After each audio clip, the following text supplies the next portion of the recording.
Good morning, everyone, or good evening, stateside. How is everyone? And John's first off the rack. G'day, John. Nice. Thanks for the five US dollars. And first question off the rack. I'm currently taking 30 grams of taurine a day, and I only recommend 10, but I've said to people that I did 20 in the past for my fibrosis and all that. And I'm experiencing heart flutters or light arrhythmias almost every dose. Is that normal? No, it's not normal. There can be potentially electrolyte imbalances or electrolyte derangements. There also could be an issue, let's say if you're not absorbing minerals properly, you've got poor stomach acidity and you're not absorbing minerals and you don't have sufficient minerals, then that could also affect. Then there's also those genetics, the calcium genetics. So in order to, if you don't have enough, and also magnesium as well, magnesium can help with calcium metabolism because it helps with the vitamin D conversion. And so that can be a role if you're not absorbing properly certain minerals, you don't have sufficient to do as cofactors to do those conversion things. You may have to consider a mineral supplement that is ionized, like the sort of colloidal mineral types. So they've got that ionic, because what happens is when you actually extract minerals out of food in the stomach, they get ionized. So there can be then the metalloproteins, the different proteins that actually can attach those minerals and take them into the body. So there can be that issue. I don't know what your genetics are, because there's the calcium issue as well. That can actually, if your serum calcium isn't proper, so it's very low. If you've got a low because of genetics and you're not getting enough calcium in, then when you take taurine, you will notice these sort of things. I've noticed those because I've got those genetics and I've done the experiment, and I do get these sort of effects if I don't have enough calcium in my diet.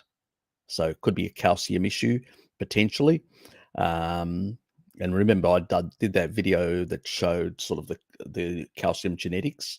I don't know whether you've done a 23andMe or some other genetic thing to be able to validate whether you have that or not. But you can actually go like cut out calcium, lower your calcium intake and just eat steak only. And if that actually causes arrhythmias or stuff like that, you definitely have those genetics, because it can't be anything else, because that's what happened to me. And that's how I found out over time that was what it was causing it. That I can't absorb calcium very well, and I need extra calcium to have sufficient serum calcium to function. And also, even that excitatory effect. You are late for your own question. God, mate. And so you left the question and took off. Okay, thanks. Hey, don't forget to hit the like button as well, since you're here, since you've turned up. So sometimes people may have low, because also getting calcium in certain places, is not only dependent on menaquinone 4, like vitamin K2, but vitamin D and also magnesium. And so if you're malabsorbing for whatever reason, that can be an issue. It can actually be, sometimes it can be like I've talked in the past, you've probably heard me rattling on about gallbladder issues. That can actually speed up. If you don't have sufficient bile, you can actually get this speeding up effect within within your gut, and you can, diarrhea and all that. A lot of people have this problem when they don't have good bile flow, but they have no stomach problems.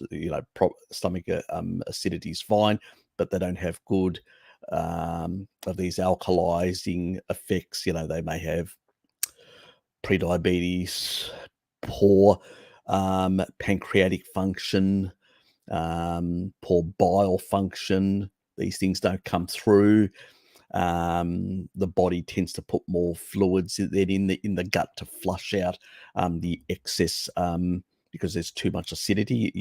You don't have enough of the alkalizing agents of so there's all it can be a whole lot of reasons why these things can happen. So it's not just what's in your serum, but what you're absorbing and why you're not absorbing or are absorbing and stuff like that.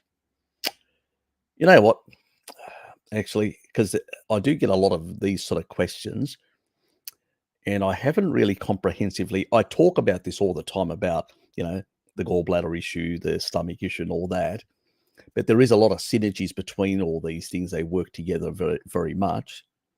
And I mean, B6 is very important. If you've got oxalate, it can actually deplete your B6, which helps with affecting stomach, acidity as well.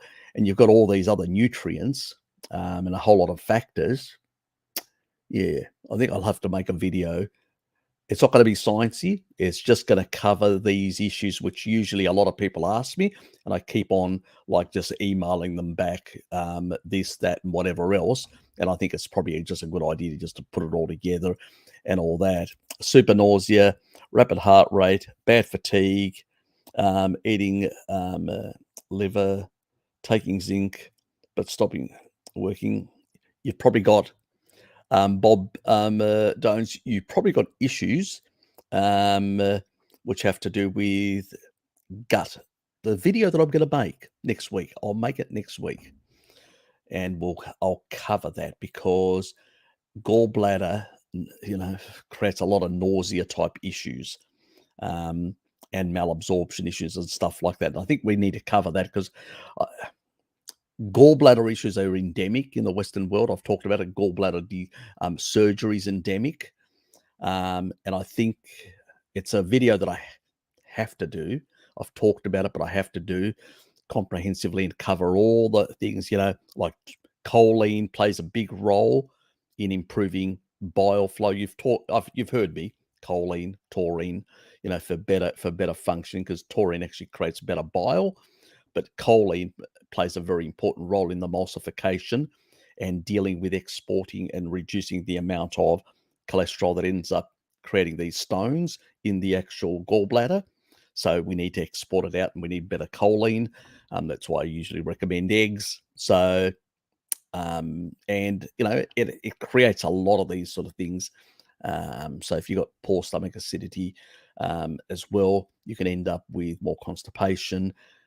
It's a mess sort of thing. So since people have been complaining a little bit, I need to make this video. I usually make all the what I call all the sciencey, the those sort of things, the cutting edge or stuff like that. I try to outside the box things, but I've never done these sort of basic stuff. Really, how do I do this? How do I sort this out? Which most people will have to go and consult with people and whatever else. I'll do it next week. I'll actually do it next week. I'll put something together and explain all the nutrients and how to do stuff and all that, and how to get around certain things. We always start.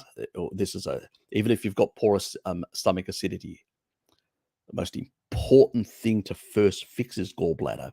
That is the most important thing, because otherwise you get other problems when you fix the stomach first. So there's a whole lot of issues there, and I think it needs to be covered properly.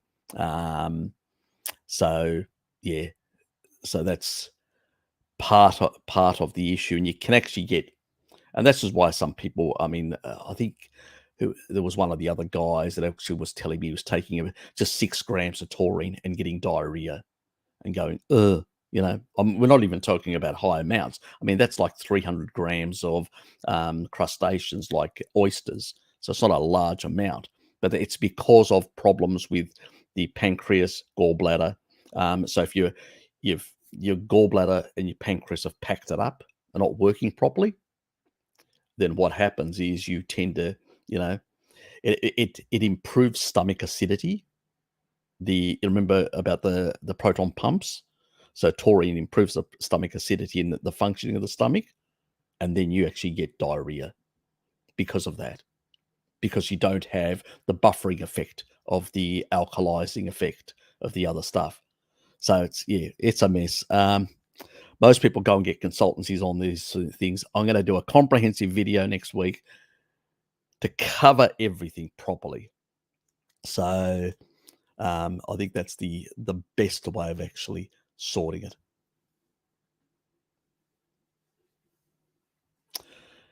Anyway, so yeah, we need to sort out a lot of things, and so there are different dosages that I recommend. So I usually start people on lower doses of taurine and get them on higher doses of choline to sort out the liver and milk thistle and stuff like that. We'll cover all that because I think it needs to be covered properly so people know exactly how to proceed and do things.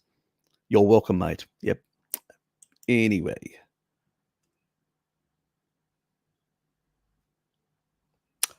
The stuff that I'm going to cover, Alberto. So wait and see. There's a lot of things. There's, I mean, even if you do, let's say, high doses of vitamin D as an example, and you're not getting enough retinol.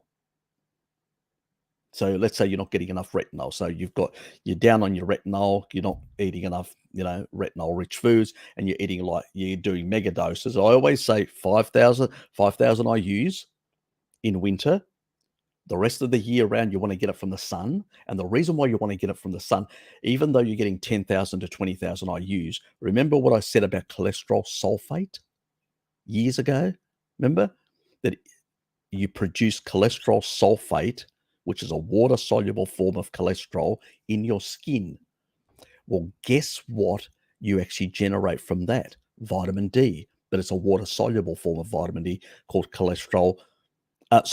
vitamin D sulfate. And that vitamin D sulfate is water soluble.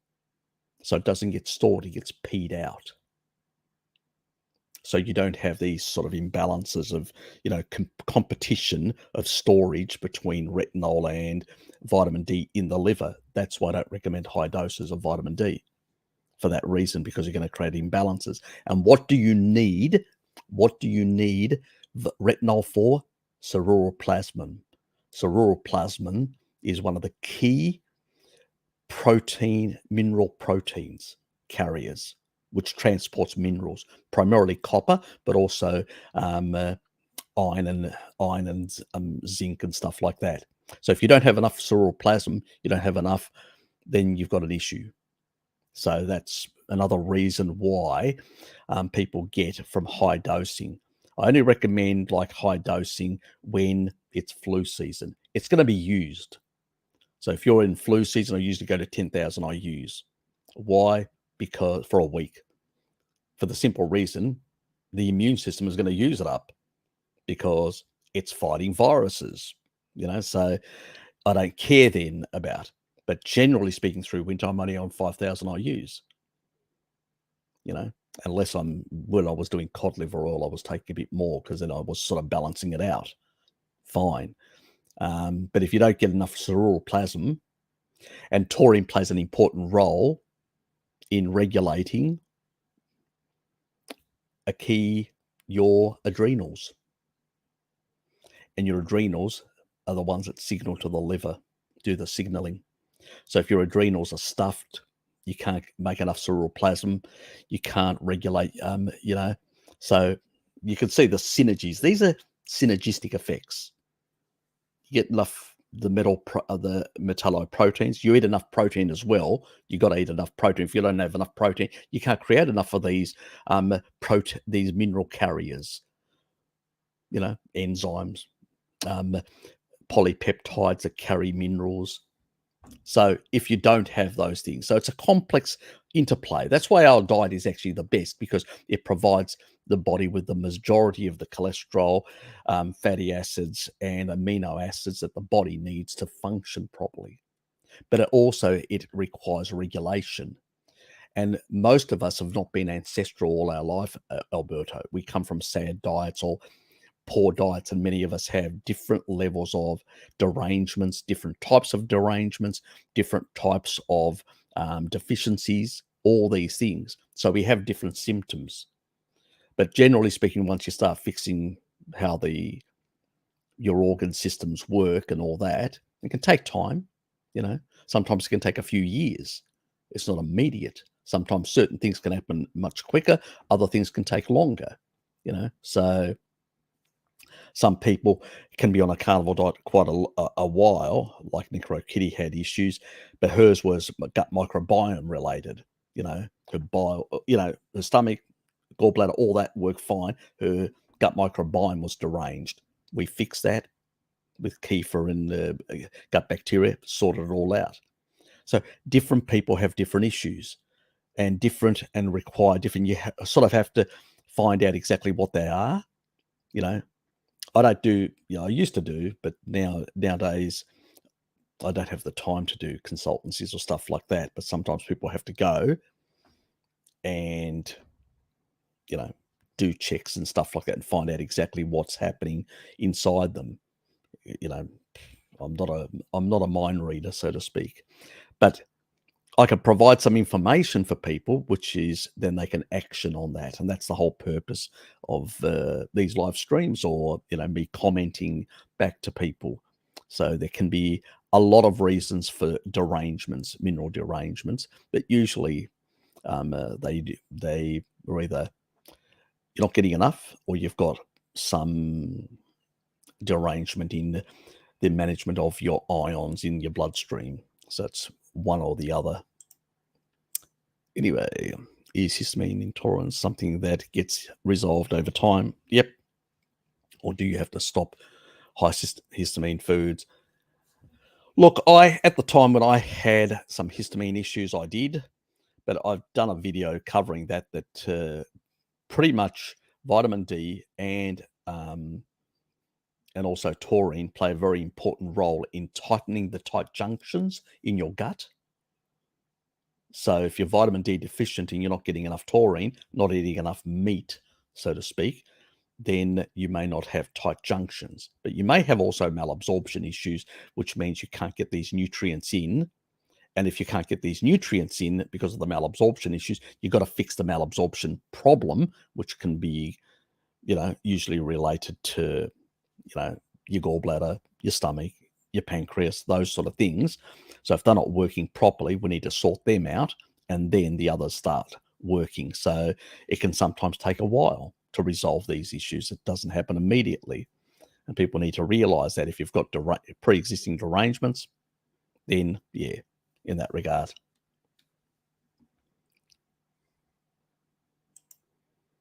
You sent me an email about this. Yes, it is circadian rhythms. Energy goes through circadian cycles. Yep. Whoopee.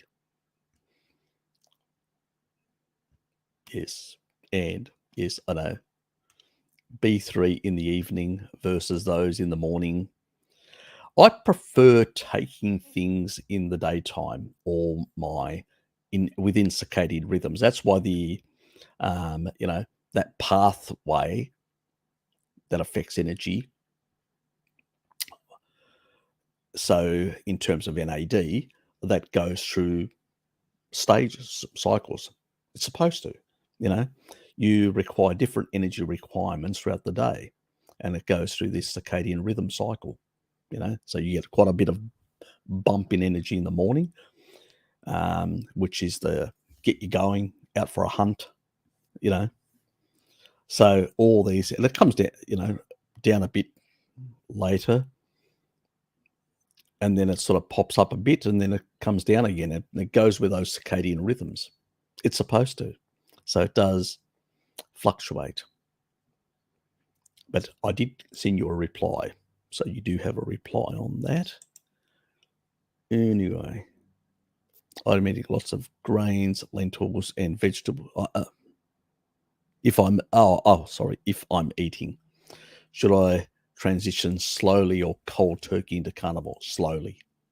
Always slowly. Would I recommend?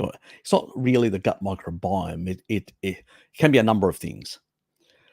The video that I'm going to make later this week will actually explain some of these issues. Do watch it, please. You'll get a lot of information from it. since I don't, I haven't seen you before, so you're probably new, Grant. I've done a whole range. There's digestive issues, videos that cover a lot of things in regards to gut microbiome and a lot of other things. So I would check a lot of that out. You'd get a lot of information. I do eat 8 ounces of meat daily, just the other stuff too. Yeah, okay. So what I would do is in your case, I'd definitely take out things like the grains, the lentils, the vegetables, because you don't want to engage the Randall cycle, those sort of things. And the only vegetables I'd leave in there would be things like cucumbers, like pumpkin, like zucchini, those sort of things, which don't have much sugar, a bit more fibrous, and allow the transition. And then those ones you can, and when I'm talking about cucumbers, I'm talking about gherkins. That means fermented, because you'll get more benefits from that. You'll get some of the lactobacillus. You'll get some of the acid-loving bacteria, which is really good for people on a carnivorous diet. That's the sort of stuff they need, because they are the sort of the beneficial types anyway. So we want to prioritize. So I would get going by myself. Just make sure when you check the pack that it's not pasteurized. It has to be unpasteurized. You'll find some brands, German, Polish, there's some Austrian brands, and there's a couple of brands I think there's a Bulgarian brand as well, that don't have any pasteurization of the gherkins. So it's with a mother. So it's basically, being done in a traditional way, or do your own. There are plenty of, if you Google it, you'll find plenty of websites that actually provide information how to do your own gherkins, stuff like that. So I would remove a lot of the, the high glycemic types, reduce those more rapidly, get them out of your system. And you'll notice improvements just by doing that, getting those out. Those you can take out immediately, but I wouldn't actually take out some of the other, So depending on, I wouldn't go for the cruciferous stuff. I don't think they're very good for your hormonal system. Give them a miss completely. Your cauliflower, broccoli, and all that shit. So give that a miss. Just stick to things like maybe a bit of kosh lettuce, some gherkins, some zucchini, and maybe there are some pumpkins which are very low glucose pumpkins. That means they're quite, they tend to be quite fibrous. They don't have a lot of, they have a much lower sugar value. Those ones are an option. And then those ones would be the first ones to go as you're transitioning. And then, it'd be things like the kosh lettuce would be the next one, because it's very fibrous. It'd be the next one to go. And then you'd basically at some stage, you'd jettison the zucchini, and then eventually your gherkins would be the last thing to go, which has got a lot of fluids and less flesh compared to all the others. So that would mean that by that stage, you'd be taking in much less plant matter, and you'd be able to transition over about 3 odd months quite smoothly, quite nicely. Your body will adjust. And as you're removing those, you're increasing the animal foods that are coming in, and your body just shifting and adjusting.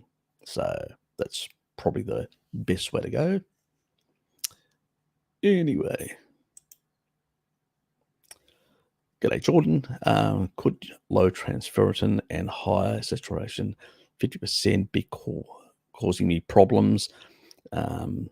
Those numbers have improved with 7 months Carnivore and Taurine, plus my joint pain isn't getting better. Can be a lot of reasons why your joint pain isn't getting any better. First of all, 6 months isn't going to resolve potentially years of, a lot of damage if you've got a lot of joint damage. So that's one thing. in that regard. The other one in terms of, there's a lot of factors at play when it comes to, iron, how much free iron you've got and all that. As I said earlier,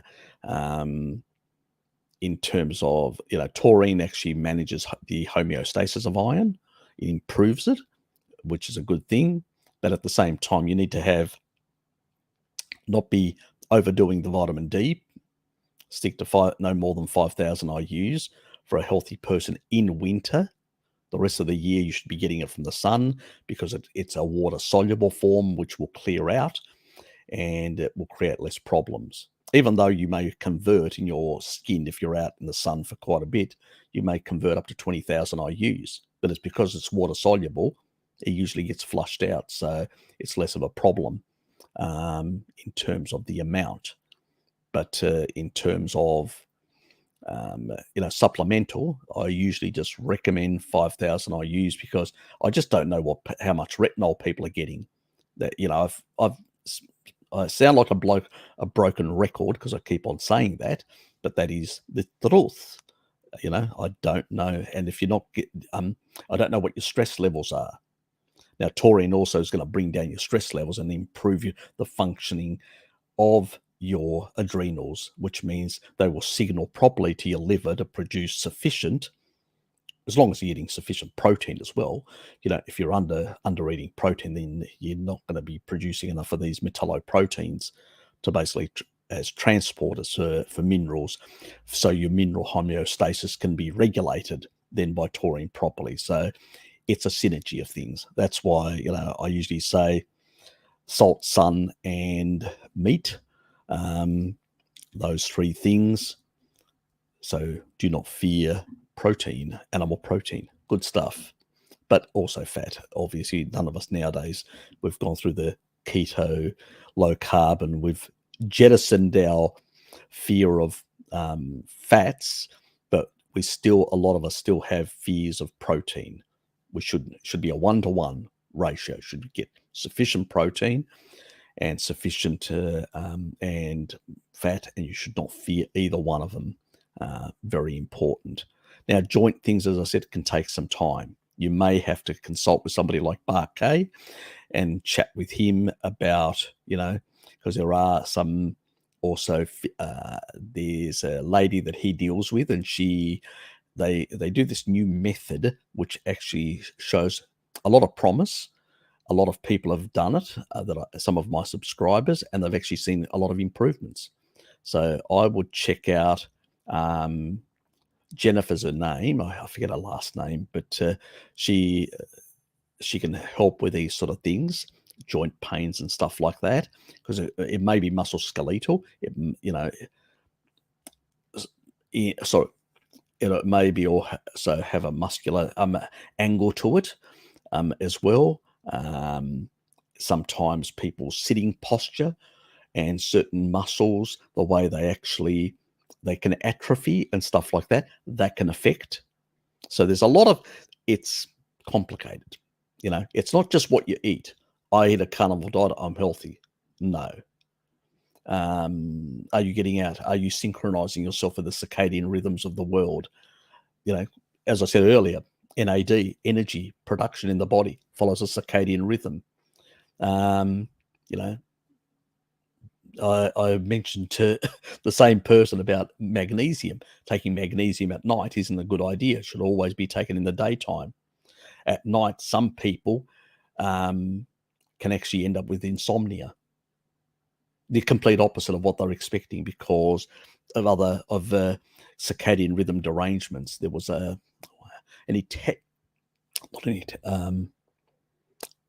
think it was, which country was he? It was somewhere I'm not sure whether it was Italian, Emmanuel something. I can't remember his last name, whether it was Italian or Hungarian, one of the two. I can't remember. And he actually showed quite clearly that some of these minerals and some of these, the excitatory effects and stuff like that are really affected by these circadian rhythms, and taking certain things at certain times of the day can actually affect how they play out in the body. So it's quite interesting stuff. He's died, the guy. This is years ago, but it's quite interesting stuff. So if, for other people that may be out there listening, if you're taking stuff, consider taking it much, much earlier. But and you've got another one there also. Do I need to bring my ferritin under 50 before accumulation will leave the organs, joints? See, there can be other reasons why there can be more ferritin in the actual bloodstream. It could be because of organ or joint damage or whatever, leaking. Could be leakage as well. It's not only the amount circulating as a stored form, but there's also the stuff inside cells that could be leaking. So there's a whole lot of reasons why ferritin can go up. It can go up because of viruses, infections, all sorts of things. So there's a lot of things without testing, really hard to know the real drivers. But I do know that ferritin, transferritin, all these are well regulated by pretty much taurine, but you still need to be eating proper certain foods to be getting enough retinol and not imbalancing it with too much excessive vitamin D, and then creating enough ceruloplasmin, because if you're not creating these metalloproteins, then you can't manage the ions in your body. You may have excess amounts accumulating, which is another problem. If you don't have a good gallbladder function, that's another one. Your kidneys and gallbladder excrete excessive minerals, also certain vitamins as well, like retinol. Excess can get excreted out of the.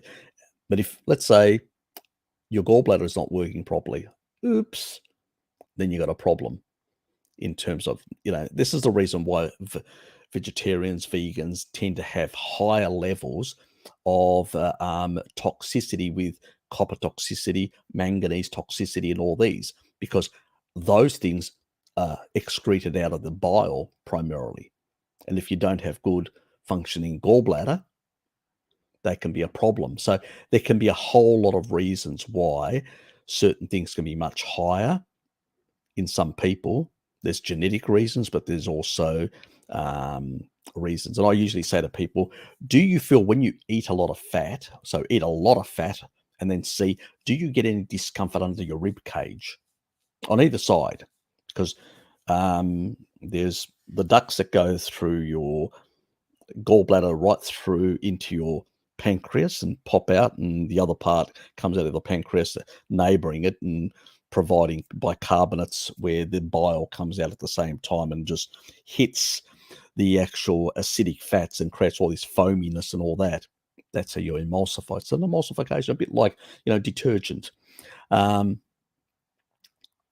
So if that sort of stuff isn't working properly, that can have an effect in getting rid of things. And if you don't produce sufficient amount, you can reabsorb stuff. You can be on a merry-go-round if these things are not working properly. So it's really important to find out what the state of affairs is. Sometimes you can go and do like an ultrasound and see whether there's actually sludge or stones in your gallbladder. So you can actually do that sort of test and stuff like that. I usually get people to do, initially start with milk thistle and high doses of choline. And then once they've done that for a couple of weeks, then I get them to start improving the bile, and by adding more taurine in, so slowly to start fixing the whole thing, clearing it out and start fixing it and improving its function. So you may have some, let's say, transition issues, a bit of constipation, a bit of diarrhea back and forward until that sort of settles down. But it's usually the sort of approach. It's unavoidable, some of these things, unfortunately. G'day, Shelley. How are you? Yes. It's been about a month that I've been on holidays. I did take, through this month, I've actually had 2 bouts of holidays. Well, the one that was shorter, that was because it was public holidays. And so I said, I'm going to take a bit of extra leave. So I've been doing 10-hour work days. That's why I'm exhausted. I've been just doing 10 hours a day at work, and then after coming back and having to do other domestics. So I haven't been producing anything, but I've just been building up my flex. So I can take a couple of days in a row off. So yeah, I've been literally working my little butt off. So yes, well, that's what's happening. No, no problems. Humans have been doing it as long as you don't have any, you know, lactose intolerance or any other issue. No, not an issue. People have been doing it for a very long time. I think you're talking about the ion thing.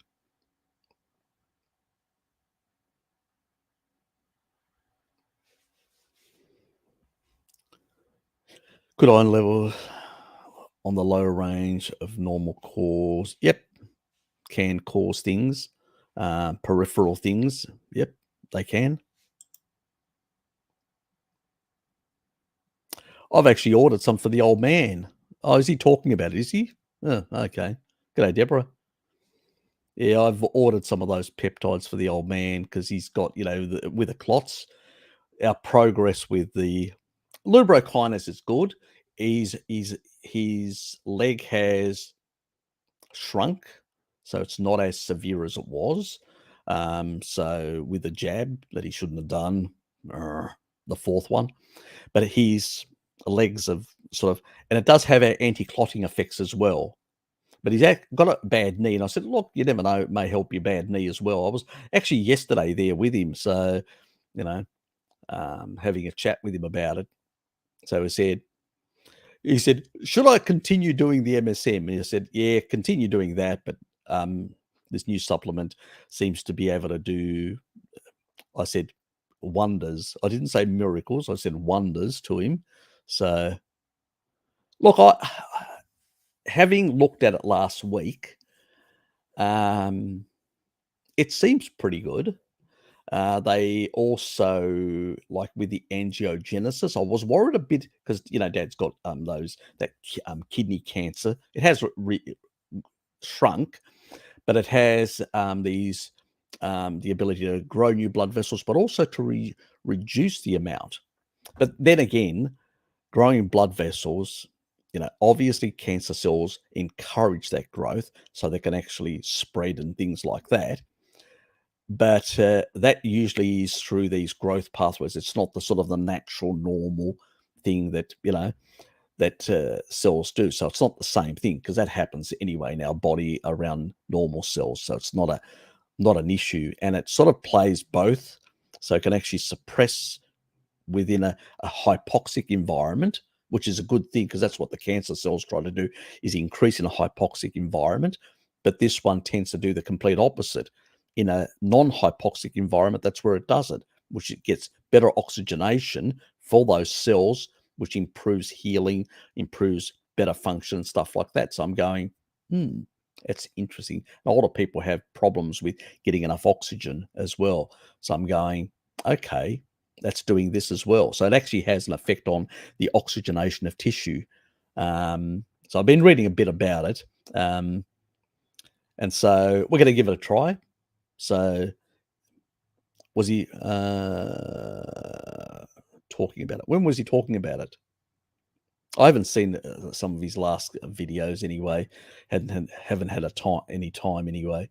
But yeah, so yeah, somebody else let me know about it. I got an email, and so I've looked into it. But yeah, my cursory, it seems athletes have been using it now. A few athletes. There's some sort of ban for athletes using it because they're getting it's considered an unfair advantage. So there's a bit of that happening at the moment as well. I'm hoping. Oh, today was it? Okay. I haven't seen anything today. I woke up late anyway, so I'll probably watch it later on and find out what he actually has to say about it. Is he using it actually, or just talking about it? And yeah, so I'm going to give it a try. I don't talk about things unless I've actually tried them out, either on myself or Dad the guinea pig. He's a good big guinea pig. He's an old guinea pig, but he's a good guinea pig. So we'll try it on him. I'm going to do it for 3 months. I'm going to send him in to the doctor to check also his kidneys after 3 months. So to make sure, well, hello, kitty. You're my other guinea pig. Using it, his interview with Dr. Shafi. Okay. He had an interview with him, did he? Okay. So fine. I'll check it later on, see what he actually has to say about it.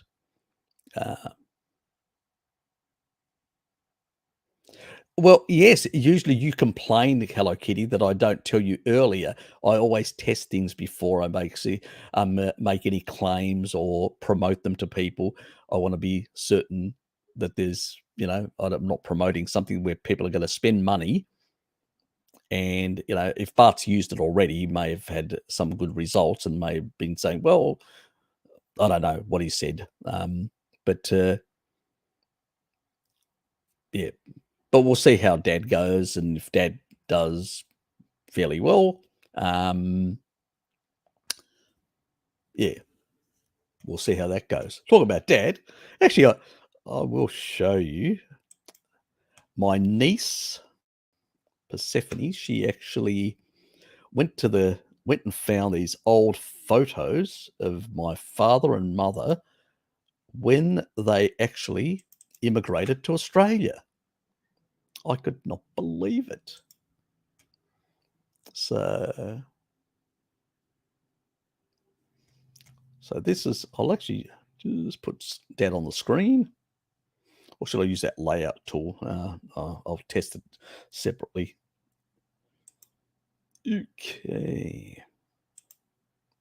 Share screen. That was my old man in his late, I think he was about 28 or 29 at this age when he turned up in Australia. So this is an old mugshot of him at immigration in Australia in 63, I think it was. 60, yeah. I think late 63. Can't remember now. Yeah, so that was a mugshot of the old man. You can see his neck, like my neck, very like a pretty much a wide neck. It runs in the family. All Serpanos have it. We've got that stocky. It's probably Neanderthal. DNA, the genetics. We have about 4%, as I told you about before, and we have that rugby. That stocky body. With very wide shoulders and the thick neck like the rugby players. So we have that sort of thing going in our family. Actually, my cousin Harry, Dad's younger brother, his son's called the same name as me. He's the lawyer guy, and he actually played rugby for quite a few seasons. I was into soccer, so I never got into rugby. I did try a bit of Australian rules football for a while, but it never really went very far because I'm not very tall, so it's not very an easy sport if you're not tall. And this is an image of my mother, and she looks pretty bad in this sort of state. She's very skinny and emaciated. Her eyes are popping out and all that. She was on the ship for a month, and it's a poor photo as well. But yeah, pretty religious. My mum, she's got the cross there. She used to wear it on so she was very religious. And she had pretty much thrown up for nearly the entire trip to Australia. She was, really doesn't do well on boats, So mum was in a really bad mess by the time. This is a photo when she came off the ship. She was in a mess. Her sister said, "What happened to you?" So when she turned up, so She wasn't in a good state. You can see she's very shabby there. I do have other photos of her I may show later on. Mum has passed away. Anyway.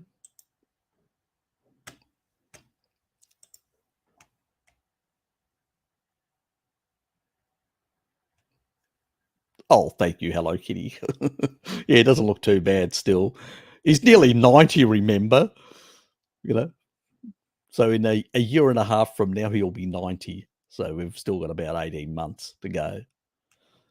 Yeah, so look, I've got nothing to report about it. I won't make any claims about something. I've read about it, and it seems to help a lot of athletes with recovering from injuries and stuff like that.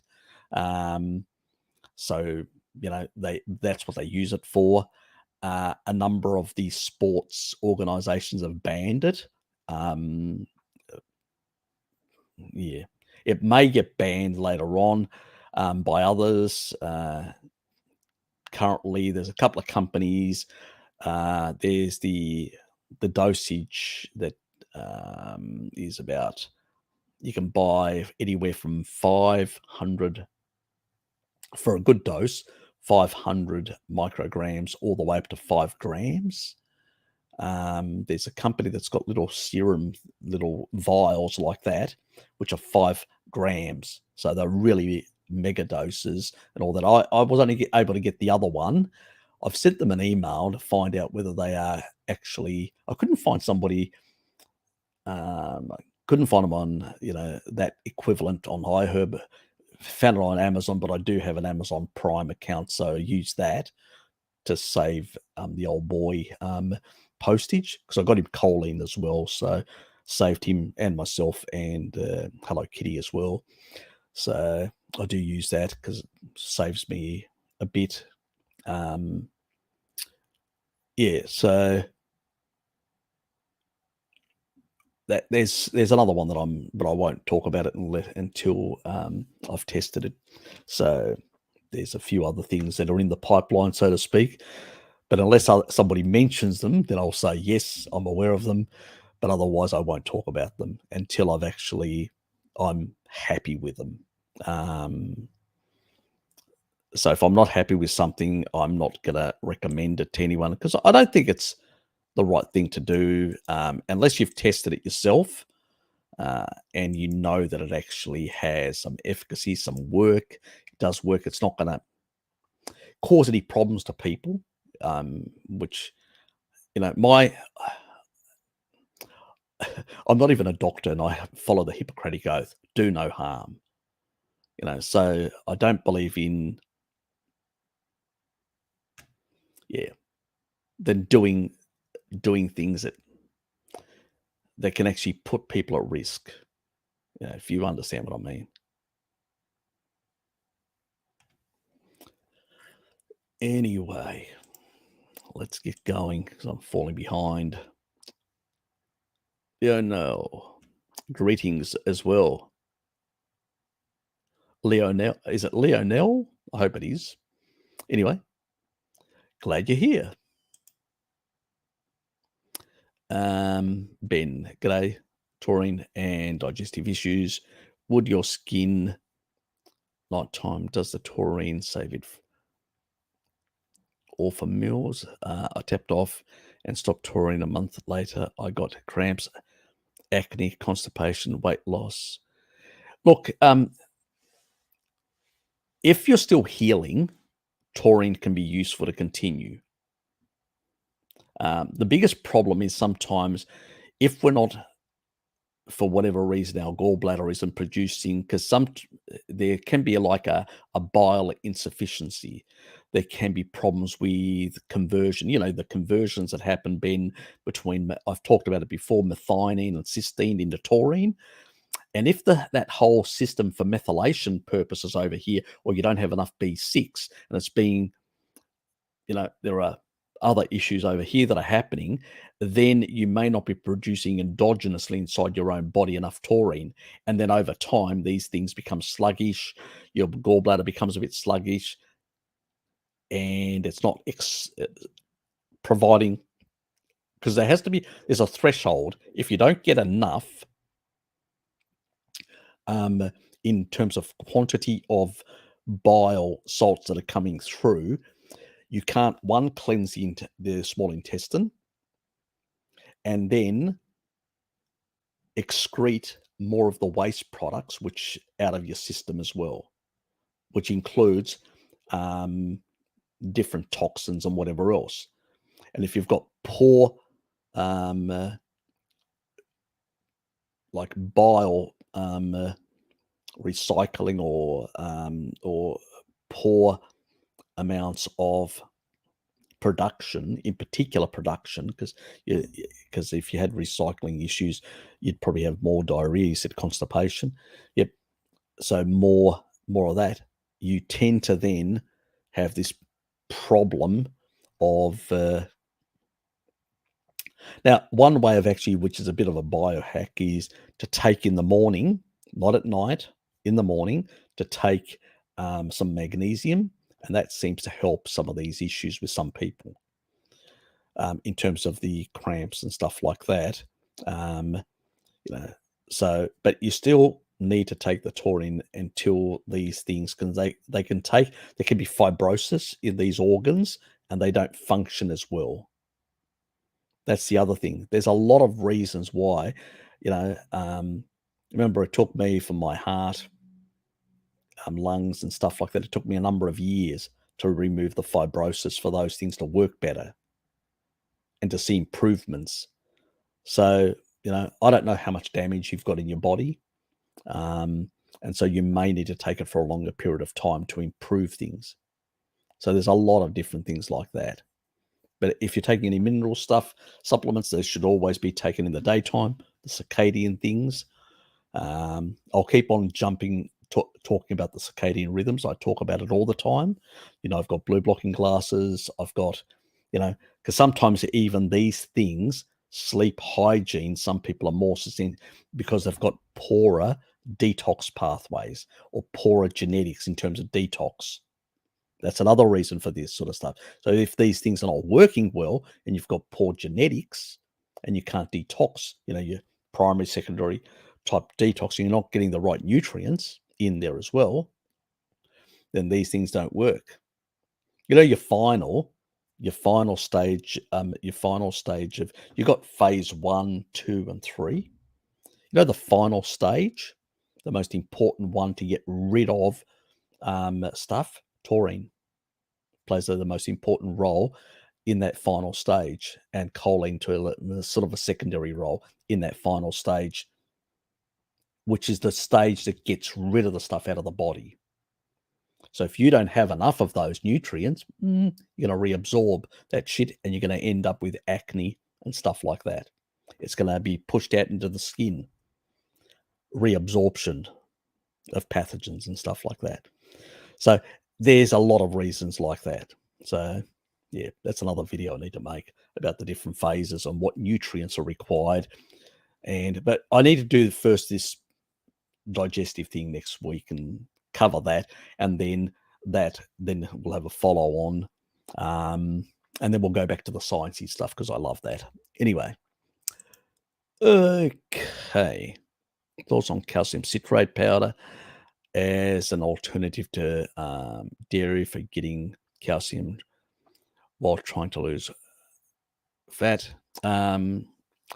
Personally, there's better alternatives, things like sardines, bone broths. So I would rather you do bone broths and sardines than a calcium, supplement. Personally, I don't think they're good. I think that the problem is that, especially with, I know citrate is easy to absorb, but there are other issues, complications with their binding sites.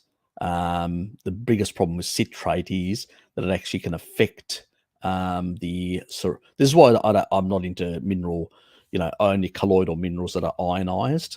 And you've never heard me ever promoting these sort of, whether calcium citrates or any mineral supplements other than sort of colloidal or ionized type minerals.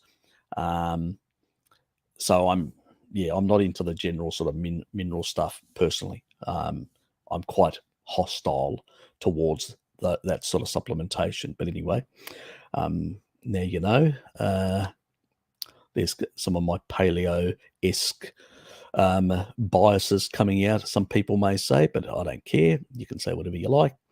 I do have issues with mineral supplements because the way they are, they're not introduced in a natural way within a food matrix or something similar to a food matrix. So I do have a problem with them. The other problem with citrate as well is that it interferes with ceruloplasm. So it can actually dislodge from the ceruloplasm, which is those protein, those metalloproteins that hold on to proteins and are carriers, are transporters. And we don't want too much free iron. We don't want much free of anything and all that, because that's a problem. What do you think when I say I use citric acid, food grade citric acid for when I'm doing, for oxalate dumping? That's fine, but not with minerals on its own, on an empty stomach.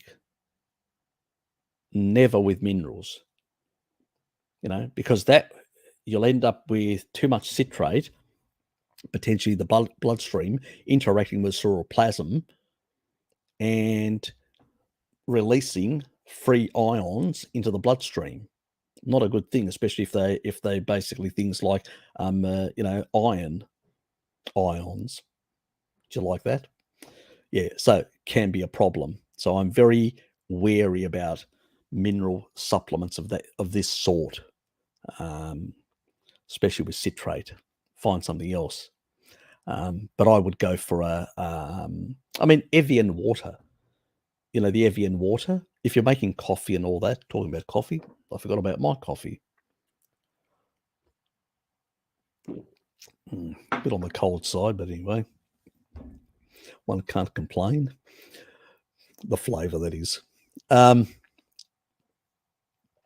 when it comes to, I have a lot of issues with these sort of things because of their interactions with these protein carriers.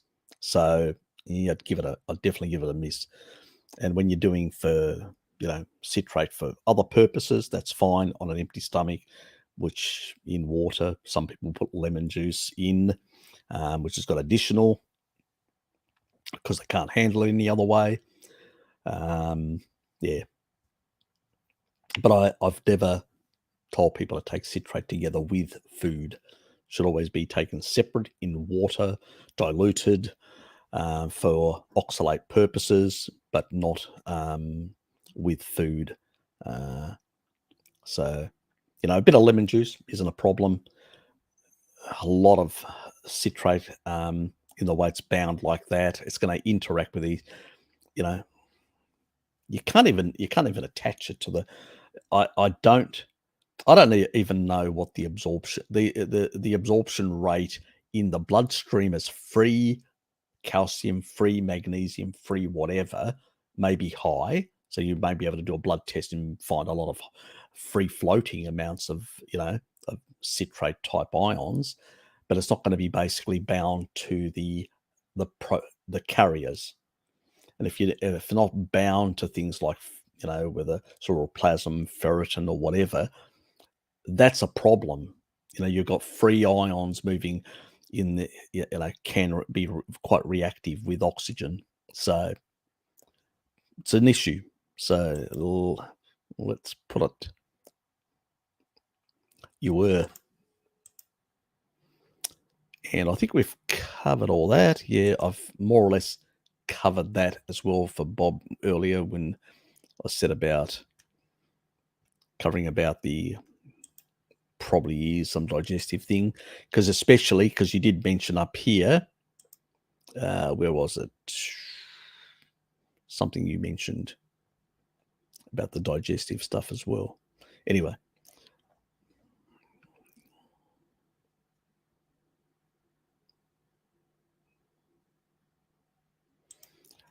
as I said earlier, it usually is gallbladder related and reabsorption of things.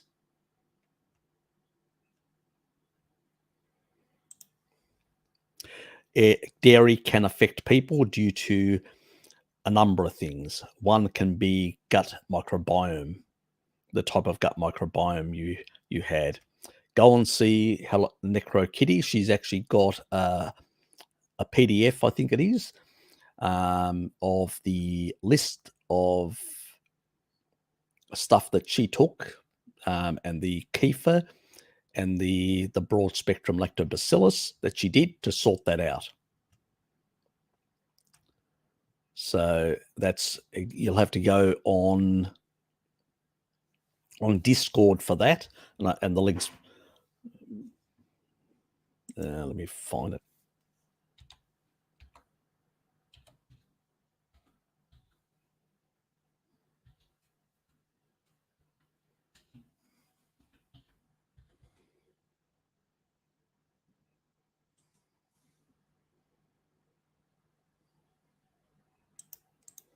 It's the Meat Militia Discord. I'll just put it in the chat window.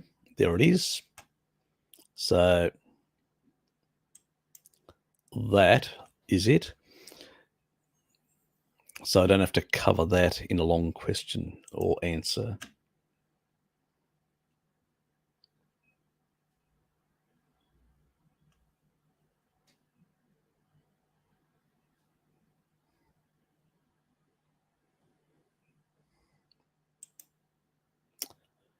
Okay. Mango, how are you? I haven't seen you for a while, but then again, I haven't been on. I cut myself slightly this morning with a razor. Just noticed it. Okay. Oh, yeah, I've been. There's, all those sort of issues that people are sort of ignoring at the moment. There's a lot of economic issues, a lot of other things that are happening in the world. It's an interesting place. Let's put it that way. Yes. People identifying as all sorts of things, but then again, it's an agenda. These people are being used. For people that have got this sort of dysphoria in how they identify, so I didn't use that word, just in case the censorship picked it up, how they, a smaller number of these people have always existed that have had some of these issues. It may be due to the diet. We don't see it in tribal people at all. So I suspect there is probably some derangements in nutrition that actually may cause these issues for these small amount of people. They tend to also have psychological problems.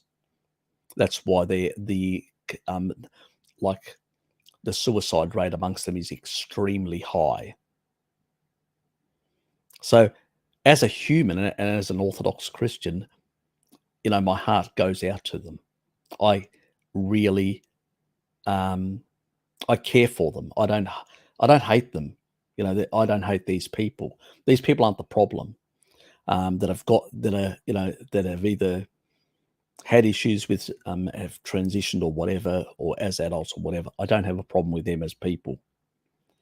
What I have a problem is with the agenda that's being pushed. This is very wealthy people running organizations, big companies like BlackRock, Vanguard, Microsoft, Google. And these people have an agenda, a transhuman agenda. What is the best way of actually changing legislation in the country to get yourself uploaded or get yourself modified into a cyborg? Well, no society would do that today. But if you basically destroy faith, traditional ethics, traditional way of life, the notions of what are the biological, X, Y, XX type genders in a sense. If you throw all that away, you destroy all that, you can push the other agenda, can't you? You can actually convince enough people in society that it's fine. You know, if you can literally chop your body parts off and transition to anything, well, you know, why not into the AI? Why not into a cyborg? Why not into anything?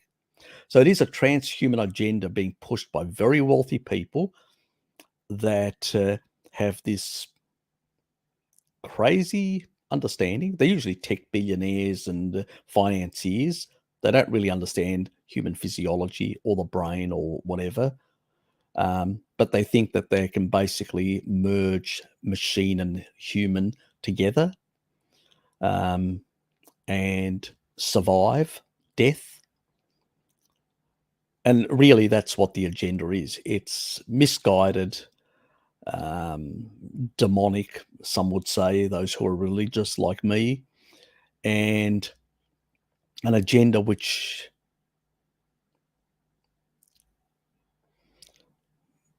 is quite hostile to the human species. You only have to look at, you know, things that Elon's talked about that guy from Google, that Larry guy, you know. Are you a species? That's what he told him. As if caring for your own species as humans, caring for other humans is something that, you know, oh, is bad nearly or weird. No, they are weird.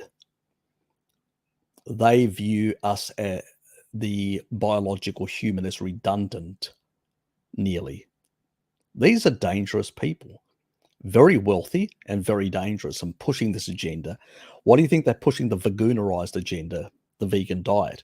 Because you can't reproduce on that diet. So what they're trying to do is destroy, because you don't want too many humans rebelling against you either. And you don't want too many people who believe they've got rights, you know, because in the last 100 years, humans have acquired a lot of political rights. And, you know, there's been this complete and utter change. Jack Cruz would say everything's got to do with blue light. That's bullshit. Freaking hell. What a bunch of crackpot nonsense to say that. If he actually said that, he's a crackpot as far as I'm concerned. Blue light.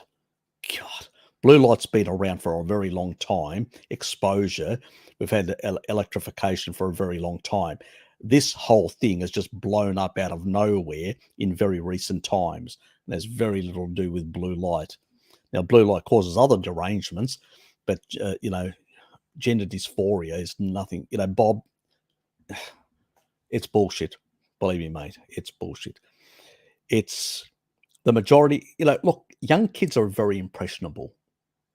Very impressionable.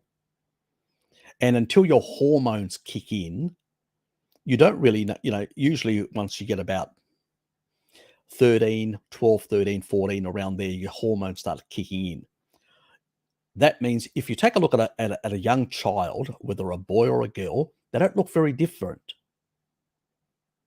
But once those hormones kick in and you get that growth that happens, what happens is, you know, boys start growing bigger muscles, wider chests and stuff like that. And girls, you know, start growing bigger breasts, you know, wider hips and stuff like that emerges. That's what those hormones do. But if you prevent those, then you cause a lot of derangements. That's another issue in itself. So in a very early age, children are males and females are much closer. That's normal because you don't want that sex differentiation in a big way. And so kids may say weird things at that age, 6 years old or whatever, but it means nothing. Once those hormones kick in, then that's why they want to suppress the hormones, because the hormones then will drive you into more stronger male characteristics or more stronger female characteristics. That is the normal evolution. It's the normal way that we happen. And at that stage, kids at the age of 13 to 18, guess what else happens to them? They become very disagreeable. They don't agree. They're constantly in conflict with their parents. That's normal. Why does it happen? Let's go back, wind back the history. When there were smaller communities, you were in a tribal group of 40, 50 people. You're all, you're part of a bigger tribal group, like let's say the Hadza, or let's say the Zulu. Now these people are in their thousands, but they still live in small communities, like small villages, like small areas where they occupy and primarily congregate. And they are small. So what happens when you're 13? You're starting to become reproductive. You don't want to be producing with people that are genetically similar to you, inbreeding. So to avoid inbreeding, you become disagreeable with everybody you're related with, and you leave the tribe. That's what you would have done, because then there were no controls and no government controls and all that. You go to another tribe and you breed with them. It's a biological reason. And at 18 onwards, you become more agreeable with your parents again, more friendly, more easy. There's reasons for all these sort of things, and these people are trying to interfere with that sort of stuff. And I'm really annoyed because they are doing things that are really unacceptable. So, yeah, and I'm trying to put that stuff out because this whole agenda on the food side, on the economic side, on the the biological side, on every single, they're attacking us on every level. On the faith side, every single level is under attack. And the reason for that is they want to strip back our society to what it was 200 years ago, with very little rights for the common person. You'll own nothing and you'll be happy. Have you heard that? So pretty much they want to create a neo-feudal society, because in the neo-feudal society, they can set the rules. They can be the new masters, philosopher kings, the expert. What do you think they've elevated the expert? It's nonsense. As Einstein would have said, there were 100 academics that wrote a petition against Einstein saying his theory was wrong. And what did Einstein reply? Yeah, there only had to be one person, not 100, just one person with good data to prove me wrong. But what are they promoting in academia and all that? Conformity and experts. So if you sit outside that, you get, you're a nail popping up, you get knocked back in. That's why there's no innovation. That's why things have really slowed down in our civilization. We're entering a new, you could say, a new dark age, a new middle age, medieval age, where these people control and all that. And it's like the old, the kings and the religious groups and whatever. They held all the knowledge in these libraries and all that were privately. They did everything. They did experiments. They did alchemy back then and whatever else, but they kept it separate from the people. It was all their domain to control. And that's exactly what is starting to happen again now. You guys, peasants, we're the philosopher kings, as Plato would say, and we're going to run things. We know best. You don't. That's the sort of thing that they're trying to develop. Oh, the perfect AI can tell you everything. You don't have to think. The AI will tell you, and we'll put in vagunarized propaganda and whatever else. So the AI will tell you to be a vegan, to do this and all this other garbage, and will brainwash you perfectly, because the TV, well, did part of the brain washing job, but didn't complete it. Now we're going to complete your training, young peasant. That's what's really happening. And I think when people understand that, they'll realize, shit, because that's what we're on, that sort of path. And it's, yeah, very, very bad. So what we do need to do, and I'm really serious about this, as people, we need to go. Let me just have a bit more coffee.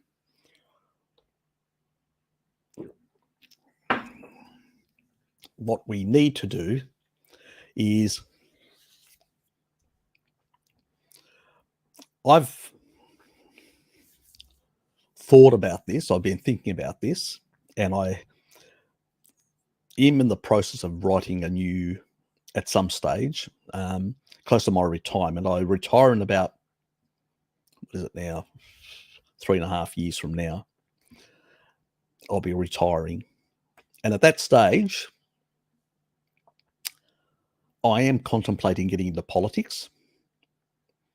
And also I'm actually thinking about also a new political party, neither of the left or right, just a pure centrist party, calling it the Patriotic Centre, something along those lines, and trying to encourage the majority of people, which are the most reasonable people, not the lunatics at the fringe that want to destroy everything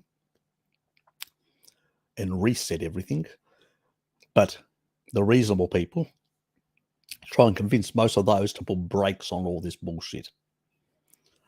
And so, and also to change our society once and for all into a representative direct democracy. So it won't be like ancient Greece direct democracy where the citizens, you can't practically do that. But what you can actually have is you can actually elect officials in different areas, and those people will represent the locality of people, and they will be experts. They will sit down, they'll work out policies, and they'll send it back to the people and say, what do you think? Do you agree or disagree with what we've come up with? You know, if the majority of people agree, they'll endorse it. If they don't, they'll tell them go back to the drawing board. And so you'll have a much better structured society in that regard. So with checks and balances, constitutional checks and balances to prevent, majority, discrimination or stuff like that. So there'd have to be a whole lot of things of that sort in the system as well. So it would be a radical different approach of the way of organizing society and running society as well. So there'd be a lot of different sort of changes. Also, governments, the way they work would be very different. Governments there are basically to build roads, build schools, build hospitals, build infrastructure, doing those sort of things. They're not there to basically, tell people what to think and stuff like that. That's, they've gone beyond their mandate. If you go back to the 50s and 60s, there was regulation, but not too much regulation. It was more regulation on the banks. But on the general community, there was very low regulation because the banks are the problem. They start lending out like mad and start creating big bubbles of credit. That's how the rich become richer. Got it? Because the more you inflate assets, who owns most of the assets? The rich. That means they end up owning more of the pie. That's how all these mega rich, high frequency trading, what do? They're like parasites. They take small amounts of all the transactions that they do. And they use the AIs to give them unfair advantage in the marketplace. So it's not a human buying some asset and then selling some asset and making money. That's much harder for humans to do those transactions. You change the rules and say all transactions have to be completed and fully transacted within 5 or 10 minutes. That would limit the high frequency trading because it would mean that a human could keep up with that pace in certain transactions. You'd have to bring some sort of thing to limit the AI's ability to gouge the system. This is why, BlackRock have got, the amount of money that they may be a $14 trillion company listed, but the amount of money that they sort of manage is well over something like $53+ trillion. Massive amounts that they actually manage. I mean, the American economy is much smaller. It's like double the American economy. plus. You know, they've turned into monsters. And what do they produce? Nothing. They produce zero. No goods or services. Nothing. They produce nothing, completely nothing. All they do is parasitically use the AI to basically extract more value from the society, from other people who have created that value. It is crony capitalism to the hilt. It is the most corrupt sort of system. It reminds me of the old days of the medieval days where the lords would send out his knights to go and rob the peasants of all their, you know, if they didn't pay his exorbitant taxes.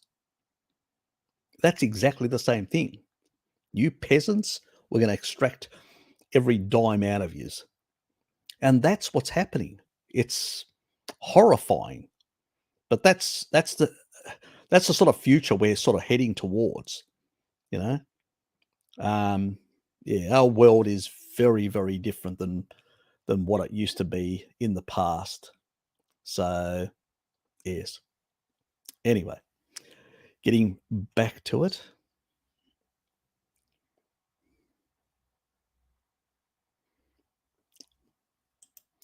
You're welcome. I'll keep on going on I'm going to miss all the other stuff. I'm just going to do the cues because otherwise I'm never going to finish. Eating low fat, super high protein, carnivore diet to lose weight. It's working as I have sweet taste in my mouth, strong signs I'm in ketosis, but worried if this low fat is bad for my gallbladder. Yeah, probably is. What you should do is you shouldn't go low fat. You should go a reduced amount of fat. So you go high protein, but you don't go a 1-to-1, which is normal. You can go like, remember the rat that was on 70% protein and 30% fat? So you're still getting some fat to basically provide for you, because not only your hormones as well. So it's not only your gallbladder to function, but also your hormones. But the other thing you do is you can actually use a number of, you know, like if you use fats that are like medium chain triglycerides, a bit like ghee. If you don't want to use butter, you can use ghee.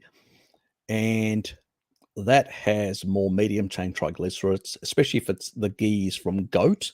You'll have higher amounts of short chain fatty acids, medium chain fatty acids that can be converted to ketones. And you can consume a bit more of that without worrying about this issue. So,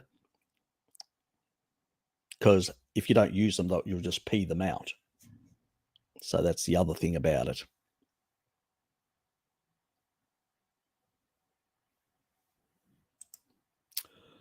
Yes, I did. But you had a gut microbiome issue.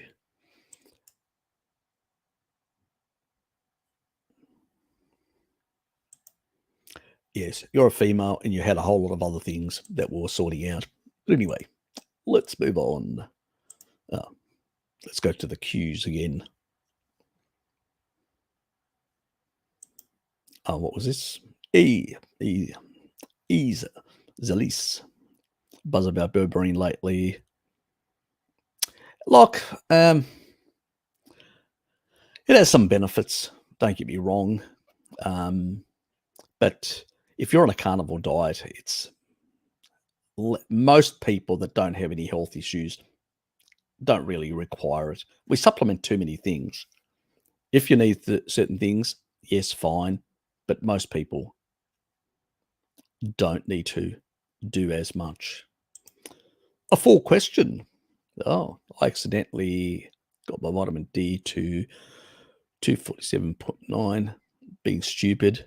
I'm unaware of my symptoms caused by it, but should I be looking for anything? Obviously, I stopped taking it altogether. Good. Yeah, if you've been over megadosing, yep. Try and get your retinol up.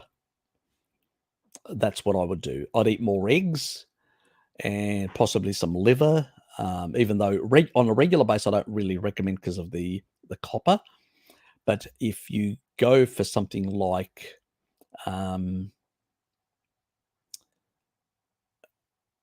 of the like chicken liver and stuff like that has less copper, so it's less of an issue in that regard. But probably the best one would be that Rosita cod liver oil.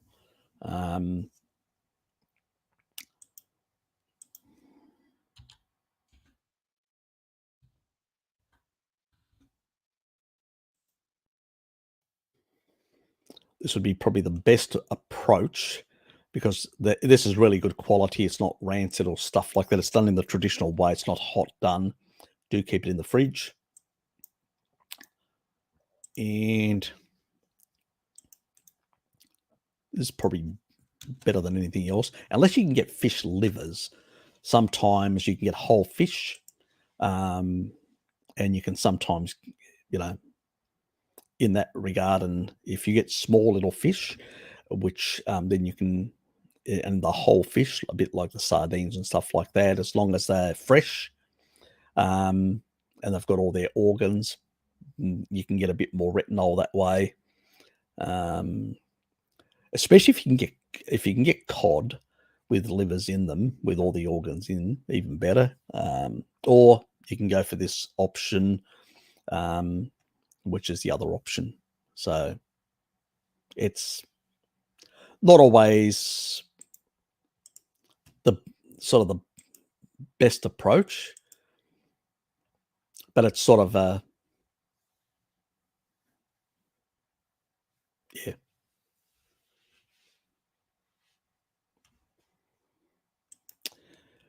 Anyway.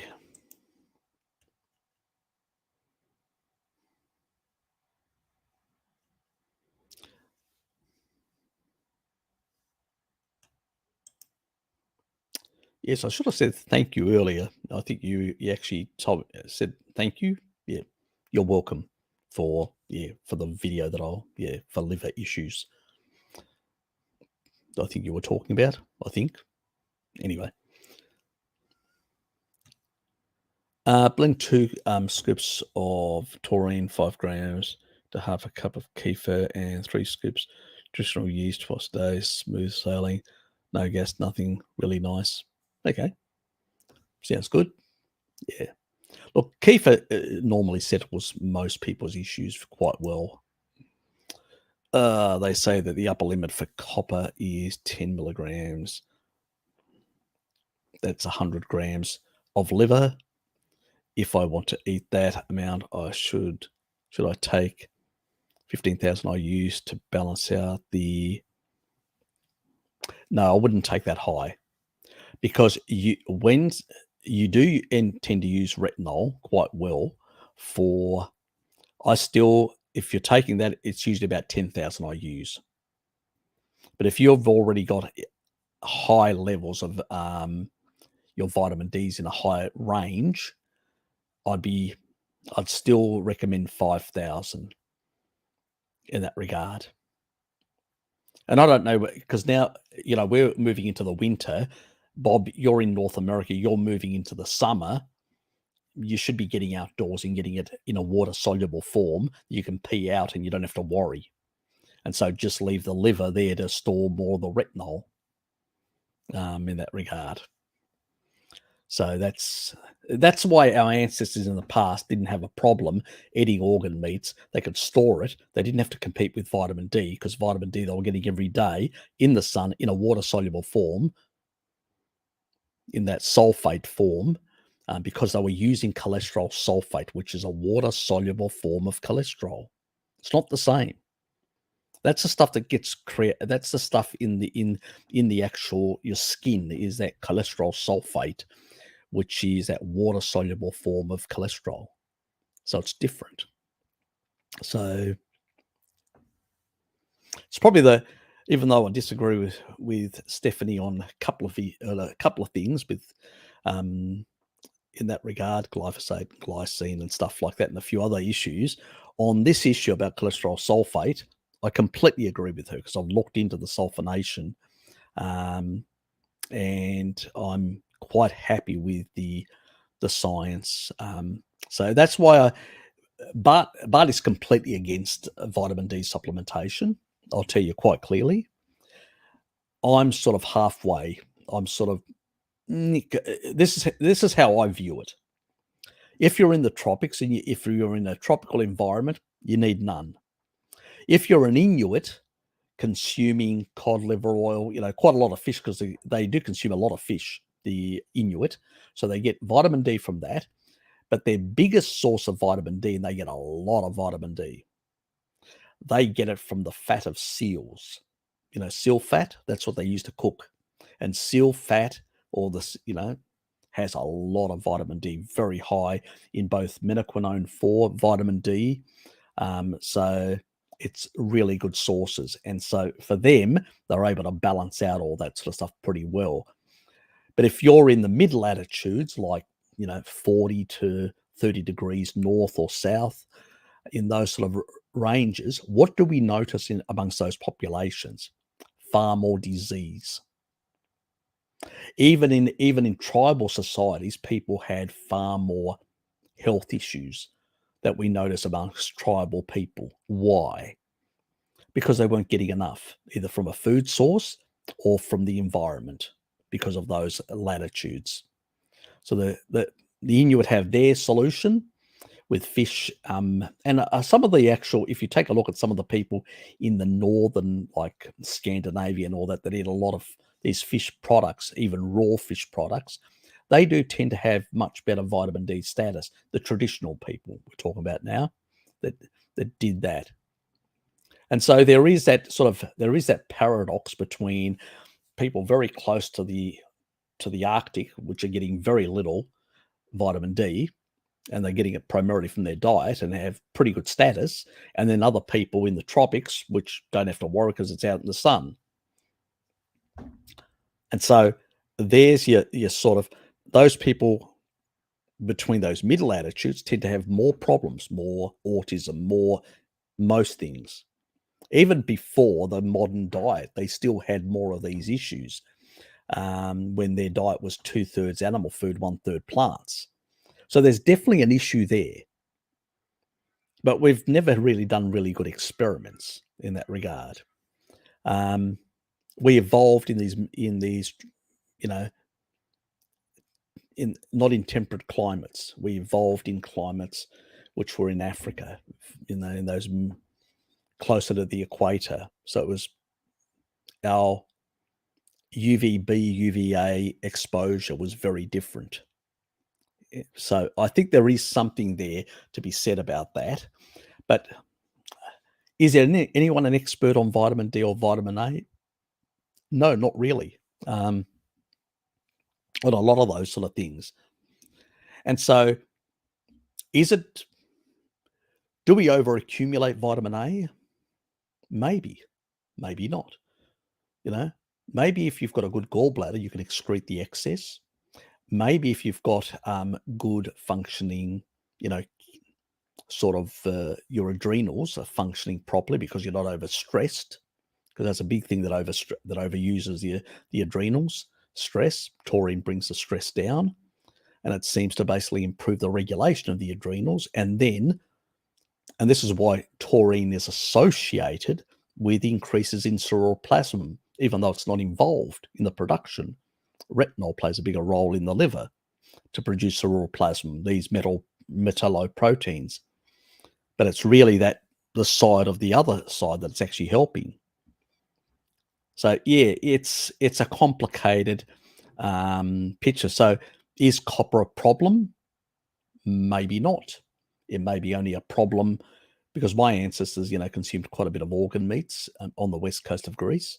It was sort of viewed as a sort of organ central back in those days. And I know some people that were having a bit of liver nearly every day, so they didn't seem to get sick. Old people that have been doing it for years. We're not talking about excessive, small amounts, like 50 grams, 100 grams, something like that. But they didn't seem to have any problems. So, and they weren't taking supplements of vitamin D.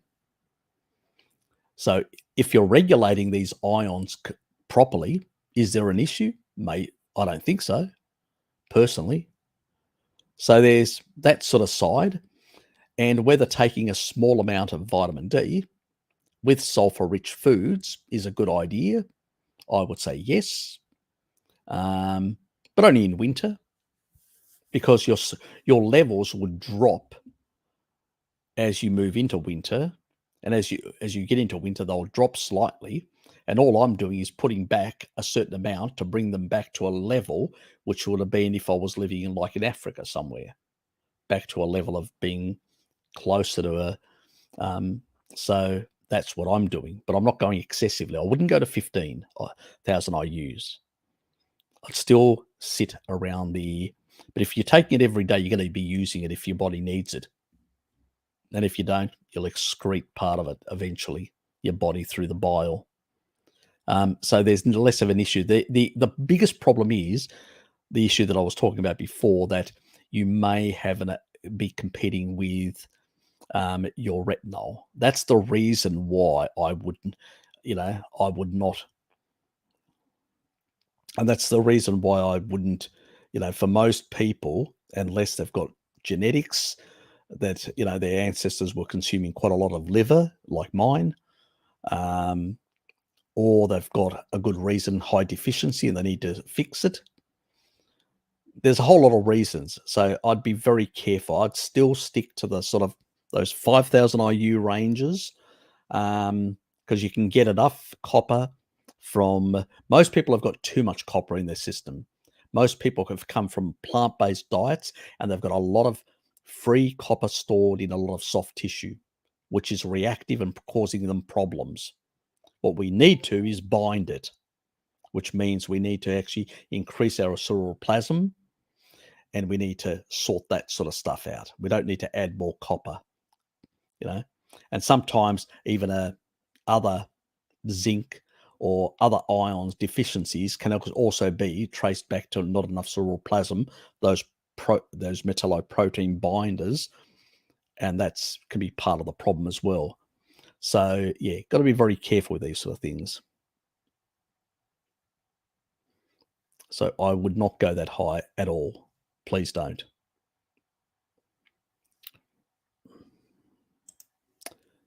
Okay. So been on beef salt only for two years and unable to digest when I'm reintroducing eggs, pork, lamb is a little bit better. Gut microbiome issues, may taurine help. Johnny, look, there could be a lot of reasons why you're not absorbing properly.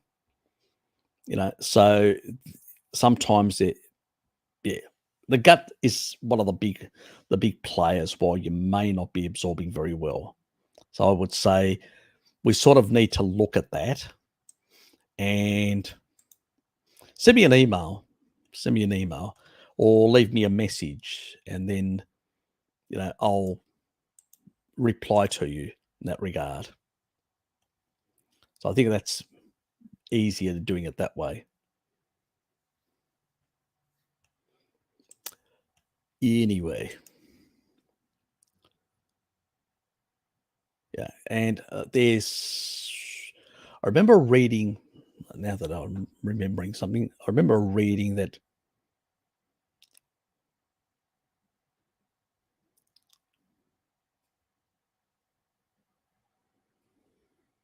what was it again? I'm trying to think.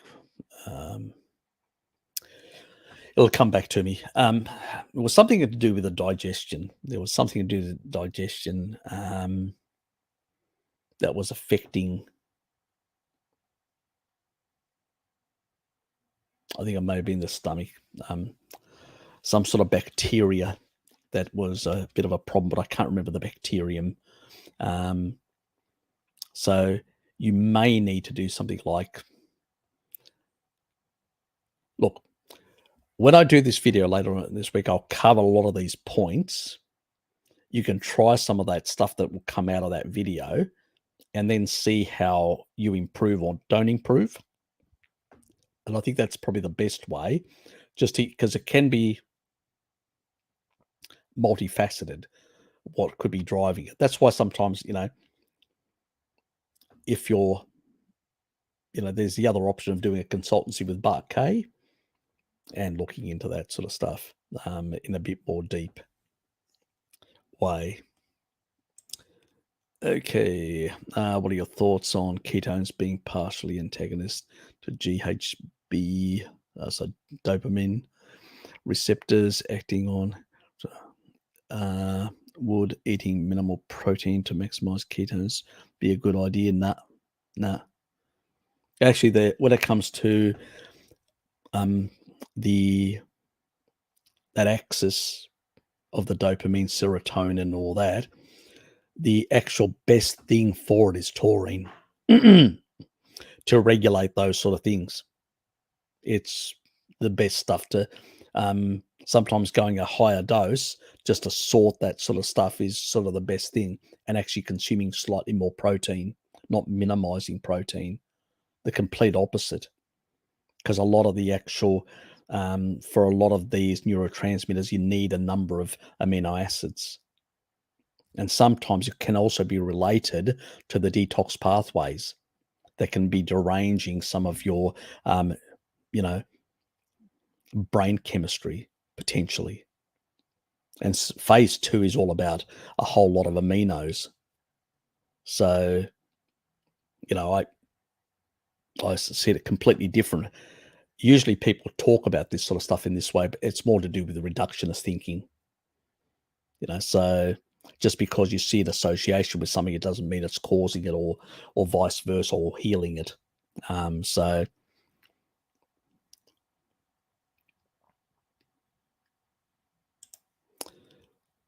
okay. During the summer, I want to fatten up for winter. Foods would be low in toxins, deuterium that I can enjoy in the sun and fatten up and get that vitamin D storage up. Okay. Well, what can you use in that regard? So this is going to sound strange, but things like there are certain, like for instance, some of the berries, they tend to be much lower on the deuterium count, but they have sufficient fructose to, if you consume a lot of fat with those berries, you'll definitely have a low grade engagement of the Randall cycle and get a bit of fattening. It's what the tribal people do. They get that little, just a bit of fattening by putting a lot of berries in there. So that's probably the best way to do it. If I was, wanting to add a bit of fast adipose tissue, would be berries. That's what our ancestors did, and a lot of the tribal people still do to this day. So, yep, that's an easy one.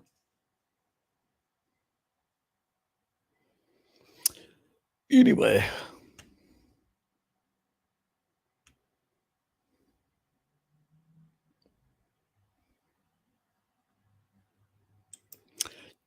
I just noticed your question. You got to put the little Q in front for question, Irvis. With oxalate dumping, you can actually get a lot of different funny symptoms as well with oxalate dumping. One, you deplete sulfur, which is a problem. So you need to consume a bit more protein, and taurine helps with oxalate dumping as well. The other thing is you've got to take a bit more calcium, especially if you've got the genetics for calcium as well, which I don't know. But if you're not taking enough calcium in, you can't bind it. And also on an empty stomach, I used to do it in the morning when I had the issue. I'd take some citrate, in water, sort of just dilute it, citric acid, just see how much you can tolerate. Some people use erythritol as something to, and after you've consumed it, use some, like mineral water or whatever, and just make sure you get it all off your teeth. So and then just swash the water in your mouth. so you can actually get rid of any on your enamel. Some people will use a straw to avoid the citric acid getting on the diluted citric acid getting on their teeth. So they use a straw and they'll drink it through a straw. It's probably a better thing to use, that approach. But I'd still put some regular water and swish it around to sort of get anything, and just, yeah, you can swallow it. That's fine. If it's just water, just take the additional stuff in. So that's another thing that I do. Oh, if it is cloudy outside, can it still? Yeah, you still can, even in summer. UVB and UVA. UVA definitely comes through. UVB is slightly reduced, but not severely. If you take a look at the UV index, you can have a cloudy day and have a very high UV index sometimes. It has to do more with the index. And the best time is between about 10:30 to about 1:30. The best time, well, they say up to 3 o'clock, but yeah, whatever. I sort of tend to say to people 10:30 to 1:30 is the best time to get the maximum amount. See, in the mornings, because it's usually a work day. In summer, I'll go out. I usually have my lunch between 12 and 1, sometimes. So I'll pop out at 12:30 sometimes, or 1 o'clock. If I'm doing half hour lunch, because I'm building up flex, then I just do that half hour. Otherwise, if I'm doing an hour, I usually pop out at about 12:30 and go right through to 1:30 for an hour lunch. And I just walk around in the sun. And usually, even at work, I've got into the habit of wearing shorts and short sleeve shirts. So that's one way of doing it to minimize. In one case, I had a meeting that I had to go to, so I had to wear trousers. So what I did was I brought shorts with me. I went down to the changing rooms, because we've got shower rooms for, when people go out and do exercise or whatever. So I just went down there, got into one of the shower cubicles, closed, put my shorts on, took my trousers off, took them back up there, put them in my locker, and then racked off and went out. So to try and actually, expose as much tissue as possible as I'm walking around in that regard. I also, in the sun, if the ground is very dry, and there's not an issue that I'm going to get dirty and anything like that. Otherwise, I do ground myself. So I'll just lie in the sun. I'll go across to this park that's close to my workplace. I'll lie down. I'll expose myself, and I'll even pull up my t-shirt and all that to expose, my chest and all that. So all that, I don't care, So if you're lying down, somebody wants to look, who cares? And then pretty much I'll get enough exposure. I'll be out there for half an hour or more, and then I'll just go back to work. And I've also earthed myself for about half an hour. So there's always ways of incorporating, getting sufficient sun, even on a work day. You just have to work out the best way to do it. And in that way, I also combine earthing. I'm earthing my whole body, pulling up negative ions, pulling up all those electrons, free electrons, adding them, stabilizing tissue, because what is it? Tissue that's under oxidative stress, it's missing an electron, so, or more. So adding back electrons stabilizes tissue. So it's what antioxidants do, electron doning. So if we can actually help the body more, that can help us heal more. So try and combine things is what I'm saying. a lot of us just focus on, oh, I'm just going to walk around. Go and lie down in the sun in a park. Earth yourself at the same time. So, yeah.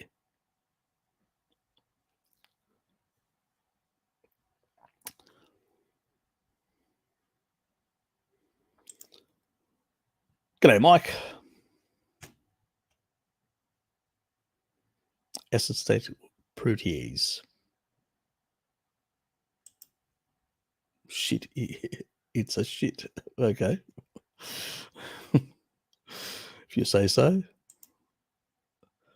Plants are garbage, and they only for survival emergency medicine. Yeah.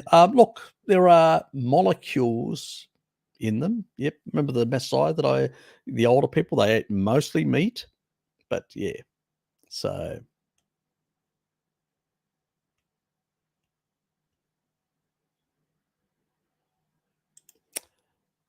anyway. Yes.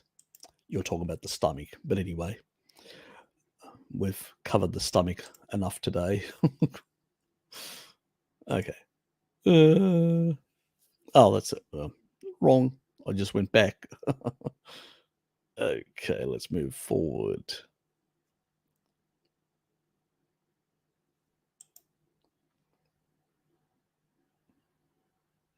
Nope. So issues if you eat enough fat to get GLP-1 activated and tell the body to uptake glucose and make glucagon, thereby lowering blood. Look, with glucagon like peptide 1, it depends. Remember the video that I did? I even got a comment from Ken Berry on that one, which was interesting. But it was basically about blood sugar because of not enough serum calcium. Now, obviously, low serum calcium can also be not enough metalloproteins. So there can be a lot of reasons for low serum calcium. There can be a lot of, vitamin D deficiency, magnesium deficiency that doesn't help with vitamin D conversion from especially, there's a lot of different factors that can affect eventually the blood glucose levels in the body. So it's not one thing. So it can be, as I said, the genetic sort of base for it and all that. But eating large amounts of protein isn't going to necessarily cause that. Those amino acids can be used. There are a number of amino acids that have got ketogenic or gluconeogenic effects. That's all. But as long as your insulin to glucagon is 1.3 when you eat a steak and you got no sugar in the system, once you add sugar, that changes everything because you've locked out the fat, the ability to utilize fat. Because hormone-sensitive lipase drops, your insulin goes up, your glucagon goes down, so you're generating less ability in that regard. You can't access the fat. And what happens to the vegans? Once they run out of energy, what do? They catabolize their own muscles. So it's more complicated. Well, excess protein isn't going to do that. You may piss it out. You may not absorb it. Most cases, what happens is if it's not, to the levels where you physiologically can't absorb it, most of the times what happens is the gut motility slows down, regulated by, by taurine in the gut cells that just slow down peristalsis.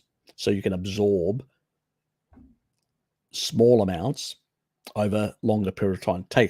You can take to digest a lot of meat up to 6 to 8 hours. I've actually got a video covering this, Bob. Just look it up. It's about whether protein will cause kidney problems. And there's these rats that are being fed 70% protein. And they are super lean, not a health problem whatsoever. So, no, I don't buy that. I mean, the sand people, the Bushmen of the Kalahari are doing something like 4 grams, some of them on average, per kilo body weight. That's a lot of protein. That was Cordain's work that he did with the sand people. So I don't buy that. Not everyone consumes that amount of the tribal people, but many of the sand people do. Maybe they need it more because they're going out into harsh environments where they're breaking down more tissue, they're under much more physical stress, and they need more nutrients to build their bodies and fix and repair their bodies. And we know even the Maasai, the older people some of them that are sick, they take them and they make them like a broth, like a meat broth, and they also feed them a lot of meat, again, to give them nutrition, to give them more protein to fix and repair stuff in their body. So that's why I don't buy that excess glucose can only now, if your body needs more glucose, yeah, it can produce additional glucose because that's demand driven gluconeogenesis.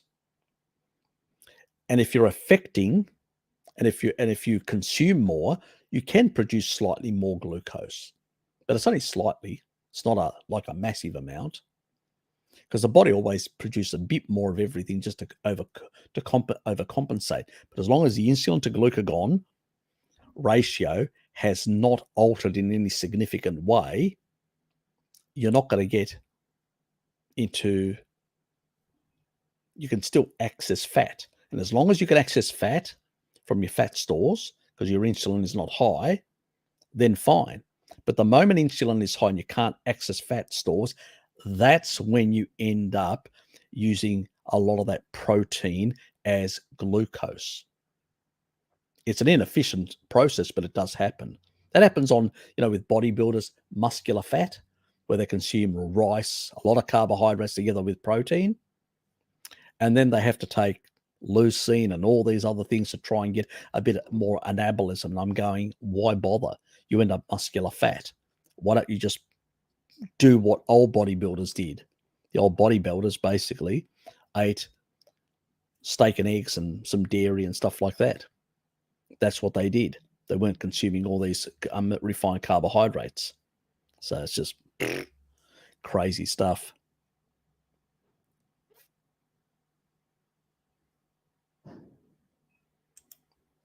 There's no real issue, mate. There's no real issue. I did a recently, well, it was very abrupt. On Saturday evening, I had an interview with Claire, the lady that I did the Taurine one. I did it on cancer this time. But there has to be a part 2, I said to her, because I didn't cover everything that I wanted to cover properly. But I do discuss about Thomas Seyfried and the glutamine stuff and all that sort of stuff. And, there are reasons why it's not an issue. People make a whole lot of issues. Yeah, it's a non-issue. Normal cells use it. There's actually a receptor site that goes straight into the Krebs cycle. So the body's designed to take that. It's only when you've got derangements in the mitochondria and all that becomes an issue. And even then, if you're using taurine, you can prevent the overproduction of lactate anyway. So you can inhibit lactate production. So it becomes less of an issue. There's plenty of people doing taurine and carnivore diet that are in remission with cancer that I know, that I deal with. So it's reductionist thinking, pretty much, I mean, everything feeds the damn thing if you've got it.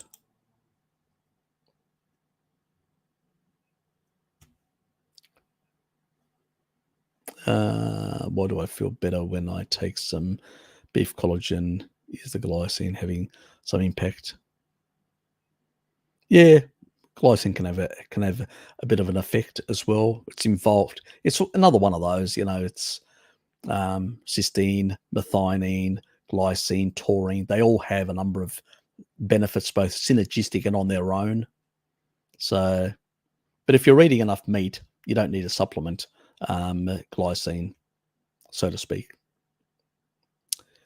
Anyway, then there's Hello Kitty here has made a whole lot of comments. Yes, he is. Yes, he definitely is. We've covered all the vitamin D stuff.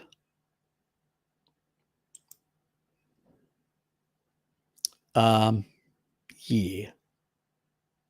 Technically speaking. Is he? Hold on.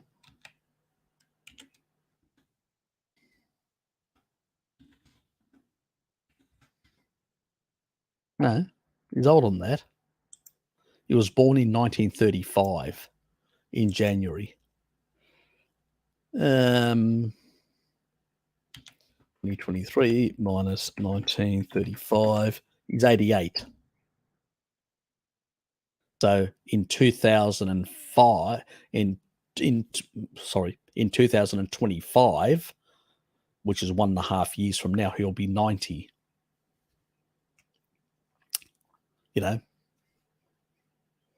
Sort of, and in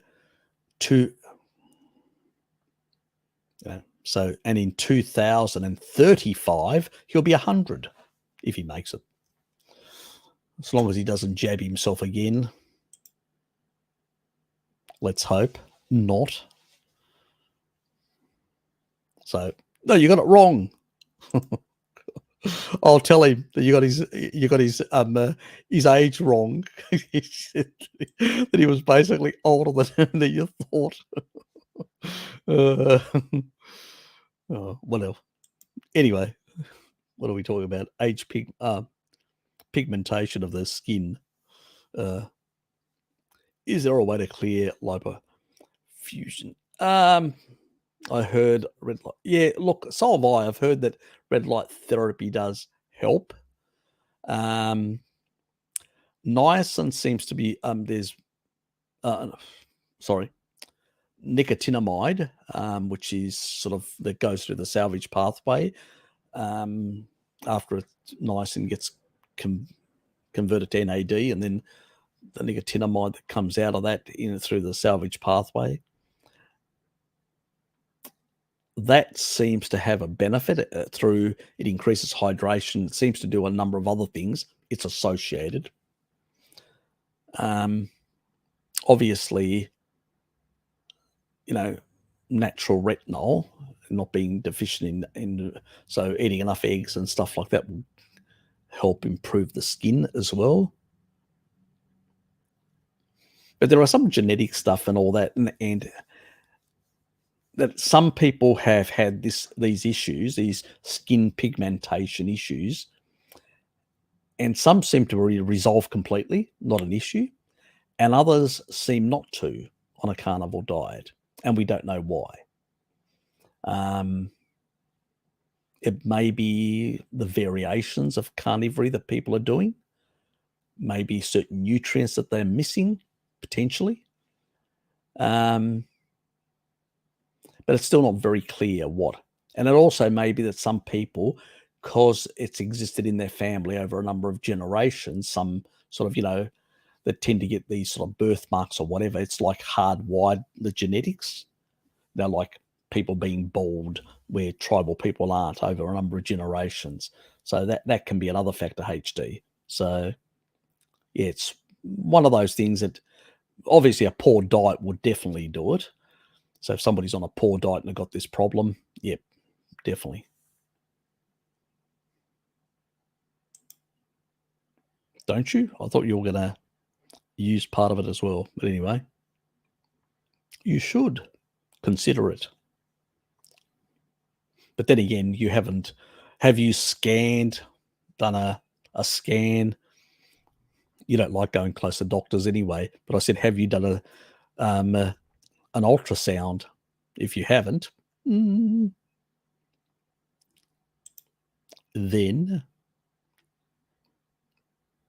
okay, lecithin as choline. Yep, it is. It is.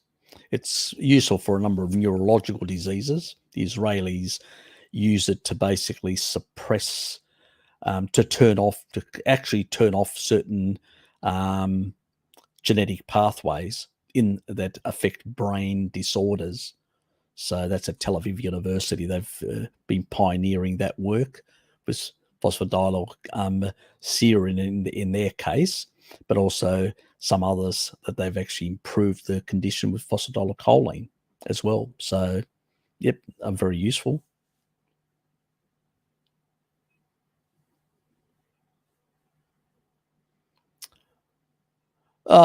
Look, I'm I'm in the school of getting it from the food primarily.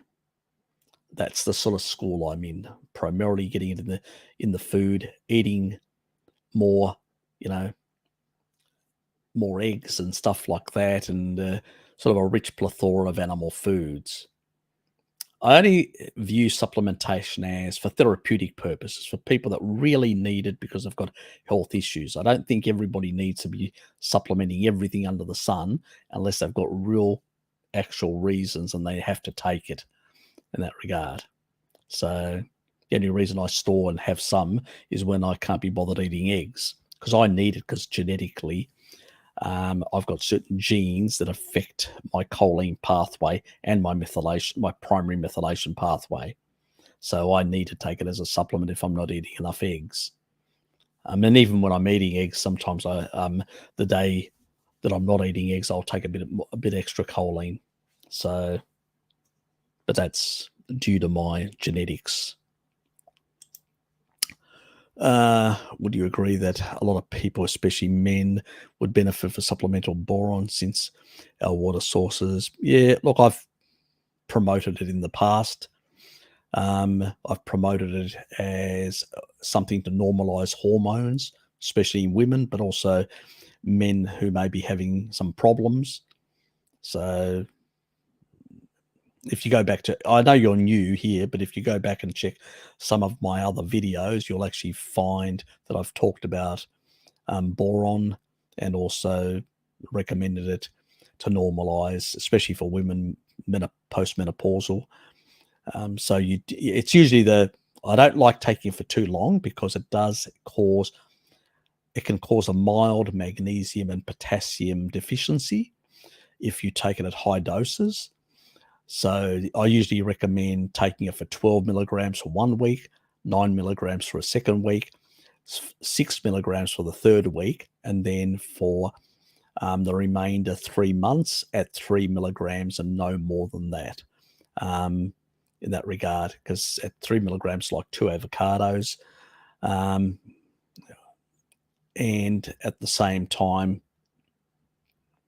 when people are taking it, I do encourage them to consume some crustaceans in that week to get additional minerals that may be used when you're consuming a bit more boron in that regard. Because the majority of times in the real food supply, there's only trace amounts, and that's all we would have consumed normally.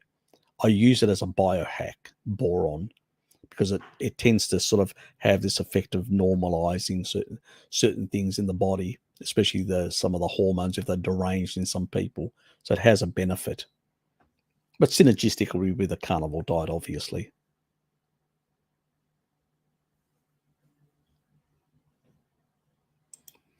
No, I haven't actually done anything on the dental side.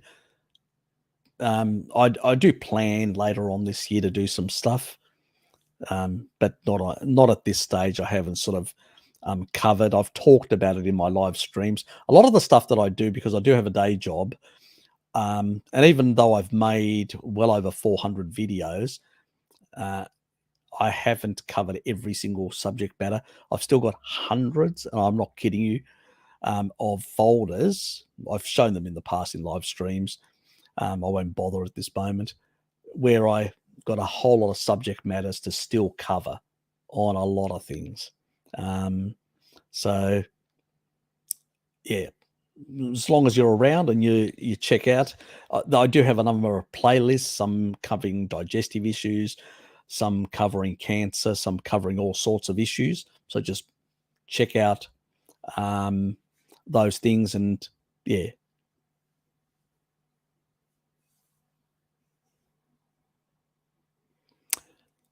Anyway, people are talking. What was this all about?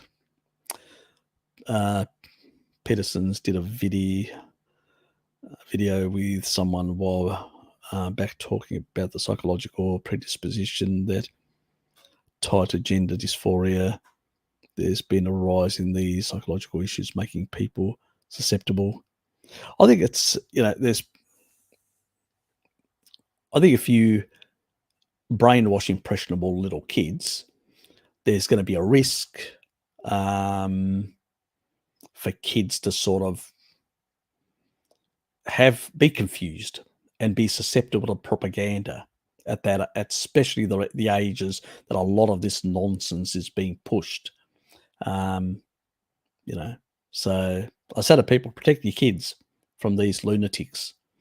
They're pushing agendas for the transhuman rich people that have got other agendas and don't really care about their population. They're just using the population to pursue their agendas, which is their transhuman agenda. This is just stage, more or less stage 2, you could say, of this whole, there are more stages to come. The food supply altering the food supply, affecting reproduction, and profiteering at people's expense. You could say it was stage 1, and then they realized there's an opportunity here.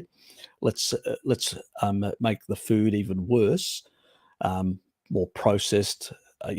Since we saw what had happened. Now they didn't plan that part, the food part, but they exploited it and actually amplified it through their policies of promoting veganism and primarily. So that's a lot of the sort of stuff. But yeah, a lot of us are talking about a lot of this sort of stuff. So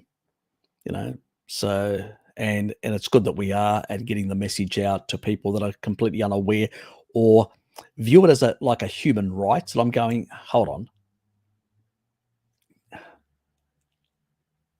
I have nothing against these people who have got these issues.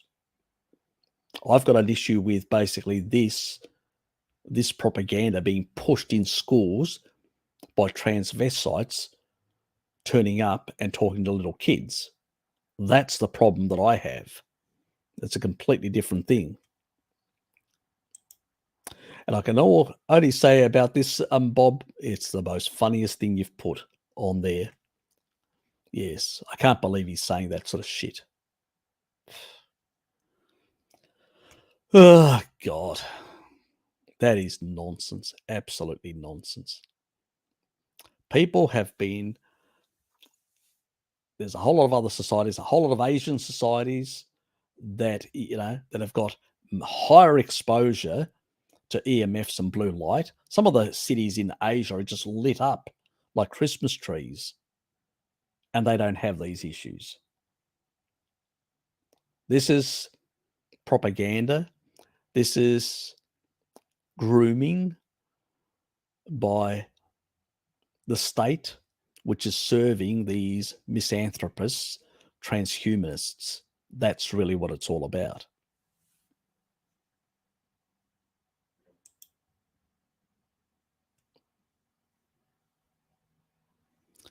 Yes.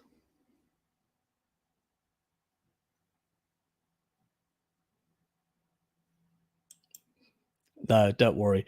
I enjoy the rant as well. So no, it's fine, Mango.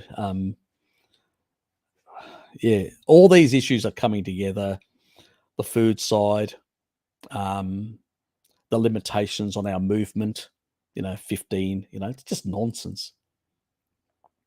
You've got a situation where something like carbon dioxide that produces it's you could say heating effect is so mild or so little. We're talking about 1 watt per square meter, which is bugger all. When just the changing of the rotational angle of the Earth in relation to the sun can have an effect of 100, well over 100 watts per square meter. That's the difference. That's what creates an ice age, the Milankovitch cycle, an ice age to a warm period. That's the difference. We're talking 100-fold. And the gas exchanges between the oceans and all that, and all the gases, even some of these crackpots agree that carbon dioxide follows, because that's what the ice cores show. The ice cores show quite clearly that carbon dioxide follows heating. But they say, oh, there's a feedback loop. Okay, if there's a feedback loop, show us. Why doesn't it exist in the old data? Oh, because, we're contributing. Well, what? 2%? Are you kidding me? 2% with a 1 watt effect per square meter on this planet? Are you really seriously that crazy? It's an agenda. The agenda is that these rich people are controlling. They want to basically turn the West into a neo-feudal society. Most of the East is using petrochemical products. They're looking at the West and going, these people are crazy. They've lost the plot. But it's not actually that they've lost the plot. The people have, because they've been brainwashed, but the people are on top. They know what they're doing. As I said, this is a war between the the energy producers and the bankers. That's what it is. This whole BRICS and West conflict, the whole Ukrainian war, is a conflict between those who believe in the commodity-based economies of, real wealth from real stuff. And then you've got the other people who believe in Ponzi schemes. These people are called Vanguard. They're called... Now, how are they fighting? Well, do most people know that there are trillions and trillions of dollars that are actually being up for grabs for all these Green New Deals? And then when you look at where is Vanguard and BlackRock also invested? Oh, surprise, surprise. They've got shares in Exxon. They own most of Exxon. Aren't they a petrochemical company? Aren't these virtual signaling, green lords, as one Greek energy analyst calls them, the Greek lords, the green lords. These green lords, why are they invested so heavily in petrochemicals? And why are they limiting, what Total, what Exxon, and all these other ones are doing exploration? Why are these companies, these Western energy companies, doing less exploration? They're making money from both ends, making energy expensive for the West, and they are basically making shitloads of profits from these companies like Exxon and whatever else. And on the other hand, they're making money fist over hand off the investments, because they're all the techs and they own all the tech fields. They're together aligned with them, and they're making shitloads of money on that side. And then with all the carbon credits on the financial side, they're making shitloads of money. And they're gouging the system because they're pushing up inflation, they're impoverishing everybody else and buying up everything, taking everything for themselves. You'll own nothing. I know you won't be happy. They just tell you you're going to be happy, but I know you won't be happy really. And that's really what's going on. This is one of the biggest transfers of wealth in the history of this planet. Let's call it what it is. The biggest theft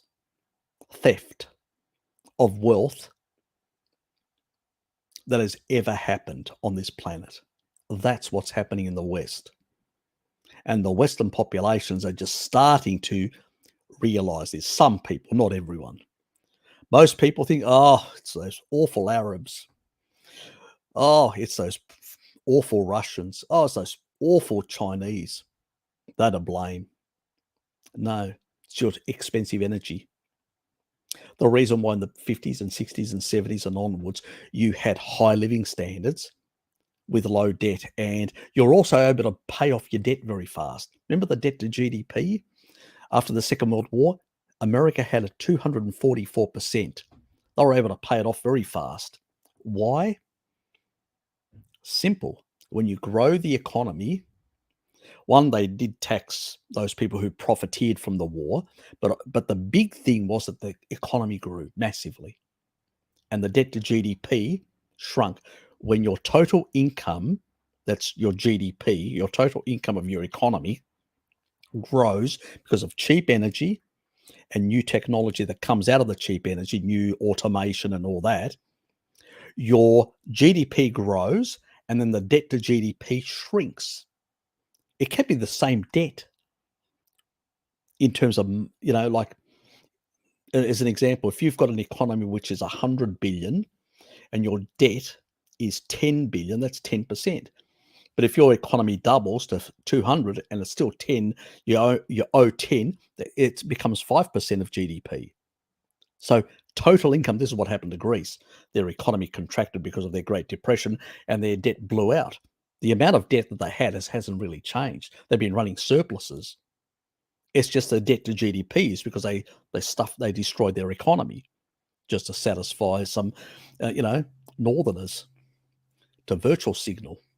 That's the reason. And now they're actually growing faster and actually in a more stable position is because they lost a lot of the light industry and stuff like that. And so they got more commodities. They're actually in a better boat than what the northerners are. That's it. Talk about how over time the roles can reverse. Life is a bit like that. But yeah, that's the reality. So no, God, no.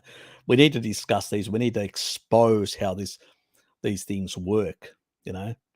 These people are using instruments that should be banned. High frequency trading should be outlawed completely, and transactions should be limited in time. So should be increased in time. So you can't do transactions in milliseconds. You have to do transactions which get processed over 5-10 minutes or whatever, to eliminate the ability to manipulate the market and gouge wealth that you did not create. So, yeah. And that brings back the market being able to set pricing and all that by real humans rather than being manipulated by AI, is what is actually happening. They're manipulating the markets, they're manipulating our minds, to the way we have to think and all that. Yeah, this is a full-on attack against our Western, our civilization, the way we live. And it goes beyond the Western civilization because they're attacking also the Eastern civilizations, these Eastern societies that don't want a bar of this bullshit. They don't want to be part of it. They don't want to have anything to do with it. I mean, some person actually told them about this sort of stuff to these tribal people. I think they were Hadza that they were told about, or they were either Maasai or Hadza. I can't remember now. It was on a video. And this reporter was telling them what was happening in the West. You know what they said? You guys are crazy. Why would I want to move there? And one guy actually visited and then came back and said, I never want to go there and live. You're living in a tribal society. The only thing you've got to worry is the cats. Otherwise, your life is very, you just go with you've got a whole group around you, to support group. Nobody's basically on their own. No loneliness. Nobody's lonely. Got somebody to talk to, somebody to play with, somebody to do things with. Why would you want this part? Anyway, I thought I'd throw that out.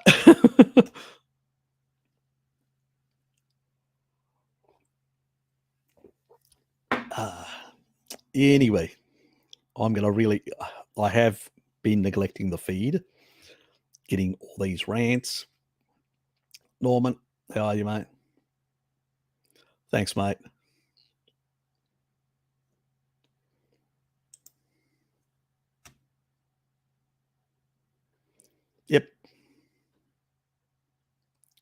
I like the idea of lower Evian water. Yeah, look, one thing is that's what, for xenoestrogens, choline can methylate away xenoestrogens. It's very hard to get away from plastic in this world. It's just, yeah, it's annoying. Now it's nearly 1 o'clock, so I'm going to be pulling the plug here.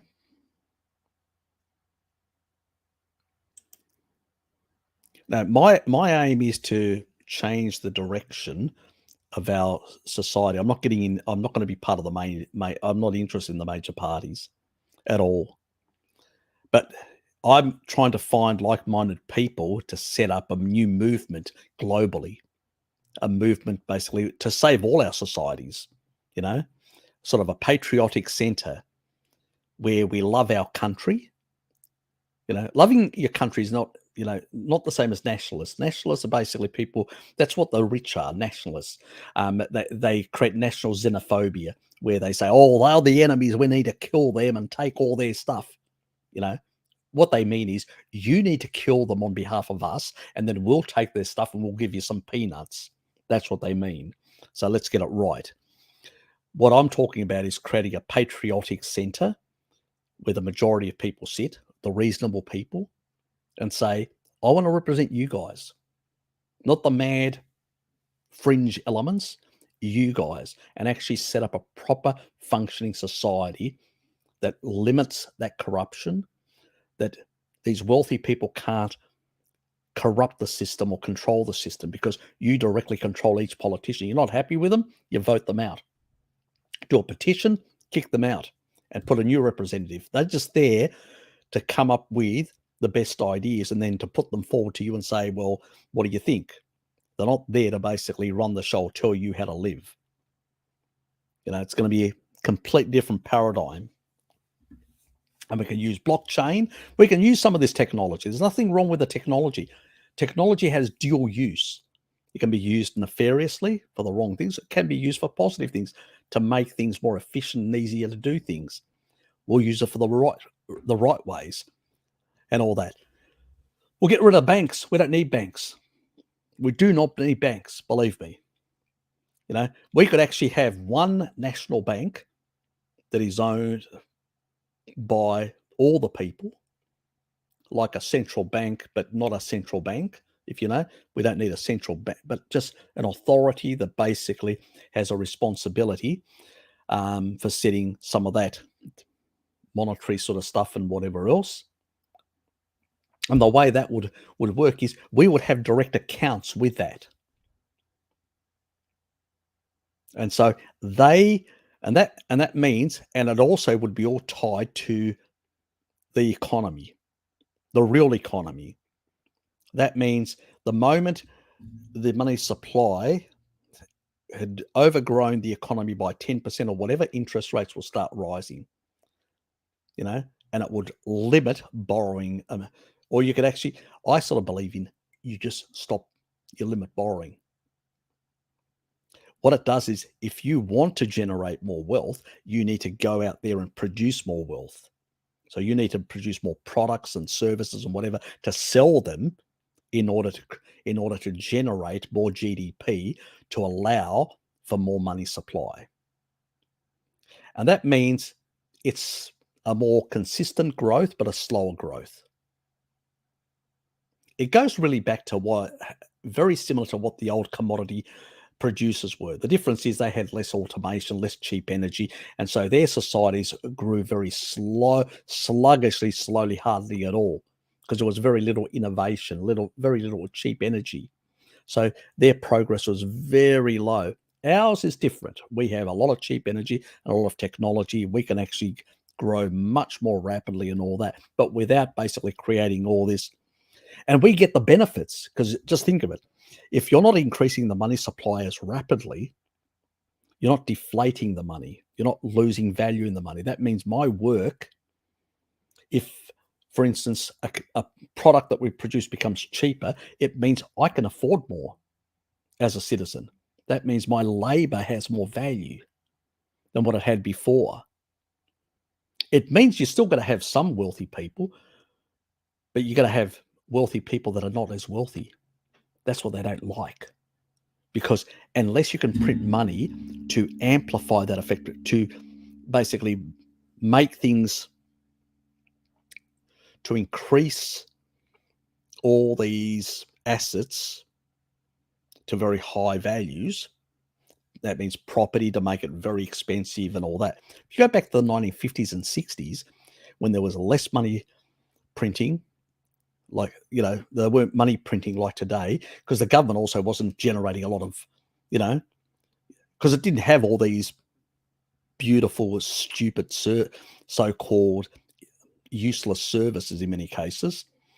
And most people were being pushed to do work, not basically be living off a welfare state. What you had is a smaller government, required less, and so was building more infrastructure, things to basically lift the productivity of the society, to improve the society overall. I can't understand why people are on multiple generations of getting welfare checks, personally. My sort of view is you should encourage people to be on it as a support measure. I've got no problems with that. But pretty much it should be for short term. I've worked all my life, so you get out there, and sometimes as a youngster, until I got my job that I have now, I've worked and pumped oil into cars, so I've been like in a petrol station working, or a supermarket, or in the nightclub, or whatever. I've done plenty of that sort of both manual and non-manual work all over the place. I wanted to have financial independence, so it wasn't dependent on my parents. I don't know why. Probably it's not fashionable nowadays to say that, but I can say that we did fine back then. We didn't have all these benefits, but what we did was we got on with it. We got on with it and we worked, because you knew that if you wanted to basically get anywhere in the society or have anything, you had to basically go out and find a job and work to get it.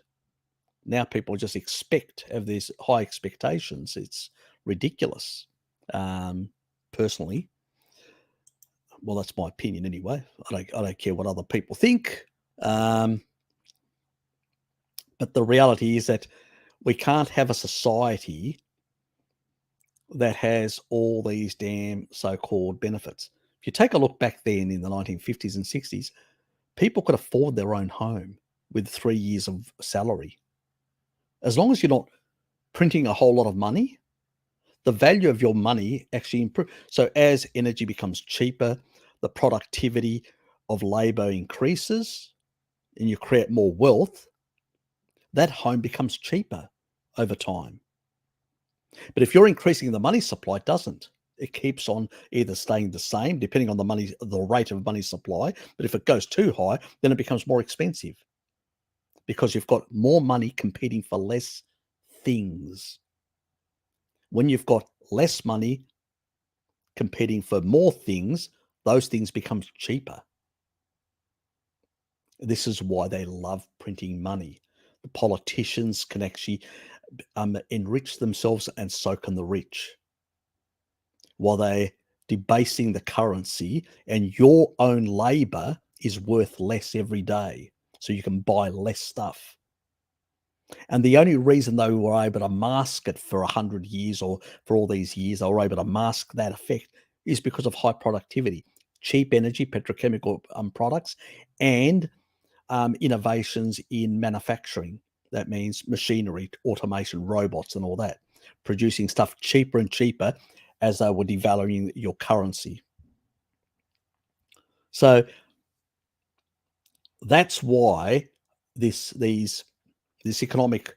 great economic wealth, the great economic development, you didn't get most of the benefit. They did. That's the difference, because they debased your currency and they took most of the benefits for themselves.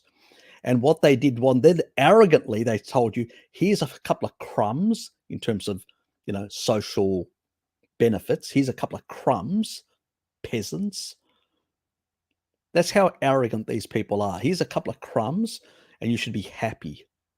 Like Klaus tells us, we should be happy. We'll own nothing, they'll own everything, but we should be happy that we're getting some crumbs and somewhere to sleep. That's the reality, guys. You know, when you see it through that prism, you realize what's been happening. And the reason why the Chinese have, forget about, you know, yes, it's an authoritarian society. Yes, there's a lot of things that I disagree about China. I would not want to live in that sort of society.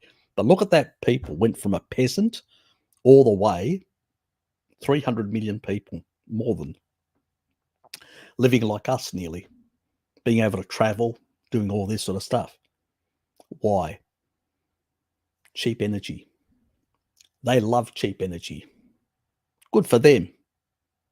They're importing shitloads of cheap energy, cheap raw materials. They are enjoying the future. If you go to Asia, they're building whole cities, big skyscrapers. Western cities are falling apart. Western communities are falling apart. The criminality's gone through the roof in America in some places. And you look at basically these sort of places, you go to basically down to Dubai, place like that.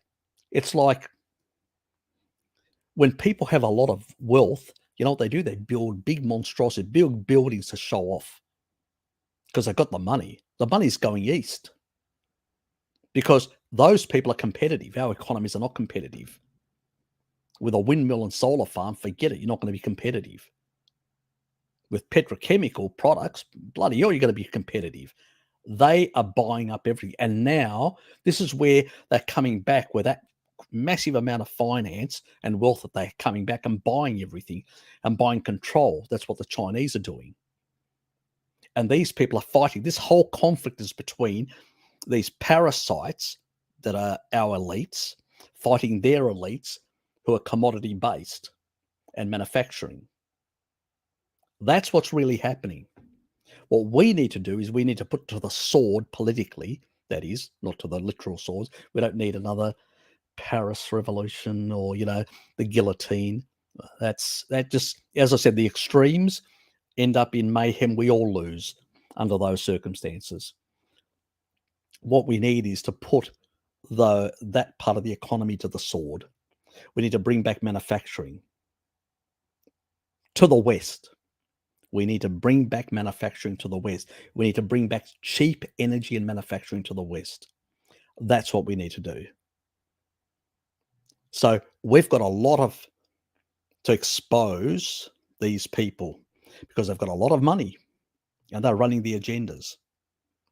So we've got a big fight on our hands, believe me. And the problem is a lot of the people are completely unaware. Don't have any idea completely. But when I actually give them these little examples about the effects of greenhouse, you know, about carbon in relation to Milankovitch cycles, these cycles, 100,000 year cycles that we go through, these sort of climatic changes and things like that, people start going, oh, I never heard of this. When you start telling them this, or when you start showing them things like, you know, like Tony Heller shows, you know, like certain gauges that are just like that, either going down or slightly up only, water gauges or things, and reminding them that, you know, the last ice age, you know, 100 meters and all that, you know what that was? That was when there was massive kilometers of ice over North America and the Eurasia. That's when that melted, that brought that 100 meter, that changed the, you know, the sea level.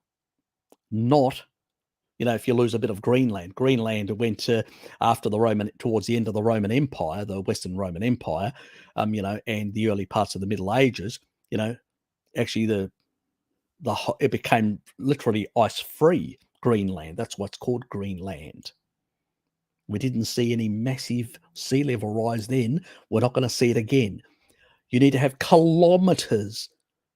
You can, and tell people, you know, just you know, because they think the ice. Oh, what about all the ice in the oceans? And what about it? Why don't you get a cup and put an ice cube in a cup and let it melt? Will it overflow massively? No, because the volume hasn't changed. Same volume. It's just in a different form. But when you're on landmass, you've got kilometers of massive amounts. Now, when that melts and goes into the oceans, yeah, it's definitely going to make a massive change. But that's not what we've got. We don't have that. If not, the other problem is we're actually getting periods like in winter that are actually freezing over quite severely. And even summer where it doesn't retreat as much. A bit, but not as much. We're in that sweet spot at the moment. How do you get more icing on the planet? It's when these Milankovitch cycles change the orbital position of the axis, that what happens is the summers are cooler. And as the summers are cooler, you melt less ice every summer, and you accumulate and accumulate. Over thousands of years, you get these massive amounts of ice, not over 10 years or 100 years or thousands. And then eventually it goes in the reverse. And that's what happens, and over thousands of years and then you'll have that inflection point at some point. But you've got to have massive sheets of ice over the landmass, which we don't have, to be able to get that sea level rise. Any ice in the oceans themselves now is irrelevant. That volume is already covered by, if you do that experiment, simple experiment, anybody can do in their home. Anyone can do that. So, and the other thing about cold water, you put cold water, put something like a fizzy drink in the fridge, then open it up, you won't see any fizziness. You bring it outside into room temperature, it's fizzing up. Why? Because it's warmer. It's the heating of the oceans that increases the loss of carbon dioxide. That's why as you warm the oceans, carbon dioxide follows. That's what the ice cores. And they talk about feedback loops. Nonsense. It's just natural variation that happens. Oceans cool, they absorb more carbon. It takes about 600 to 800 years, especially in the deep oceans like in the Pacific, 800 years. So it's the depth that you can absorb in. And this Chinese American guy did the experiment with the crustaceans, and actually it took about 6 months to diffuse carbon dioxide in the water. 6 months. All the other experiments, they do, the so-called experiments of acidification of the oceans, it's bullshit. They put an acidifier in there. They say, oh, it mimics carbon dioxide because we can't do a 6-month experiment. Well, that's not carbon dioxide. It's something, acidifier that you crackpots put in there. Lies and more manipulation and more, nonsense. That's what we've got continuously. And we need to expose this information out to people and explain to them, because once some of these people get it, they'll go, yeah, that makes no sense, or that, I can do that experiment myself. Oh, well, they told me the opposite happens. When the oceans heat up, they absorb more carbon dioxide. It's the opposite. We need to break the lies. We need to, it's the simple, because trying to explain complex fluid dynamics, forget it. This is why it's very hard for the regular scientists that understand that this is nonsense. It's very hard for them to fight this, because it's really complicated stuff to explain to the average person, especially when they've been indoctrinated with so much propaganda. What we have to show is the nonsense of their arguments. And once you can do that, people start thinking, going, oh, if that's wrong, maybe that's wrong, maybe that's wrong. You know what I get? Get them to start questioning. That's how we do it. It's small steps. But the more people question, the more likelihood they're going to be in a position to make that shift. Yes. So ultimately, what we need to basically lift our living standards and have a better life as people is really cheap energy. As I've always said in the past, pretty much energy it's, the ability to produce goods and services, or the ability to be, is pretty much the energy potentiality in the system. So whatever level of energy you've got, particular cheap energy in the system, you can produce more goods and services. You can lift your living standards. You can improve all sorts of things. You can make life more bearable in this fallen realm.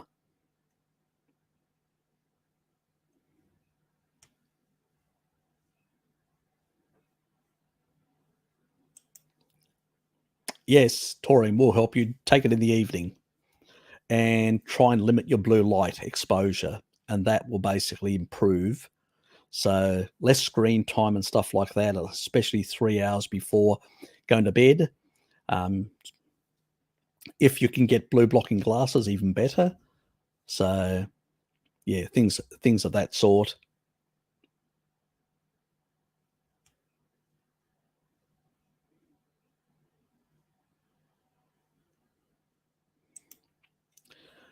Leave me a message and I'll cover that. Now, anybody that hasn't, pretty much,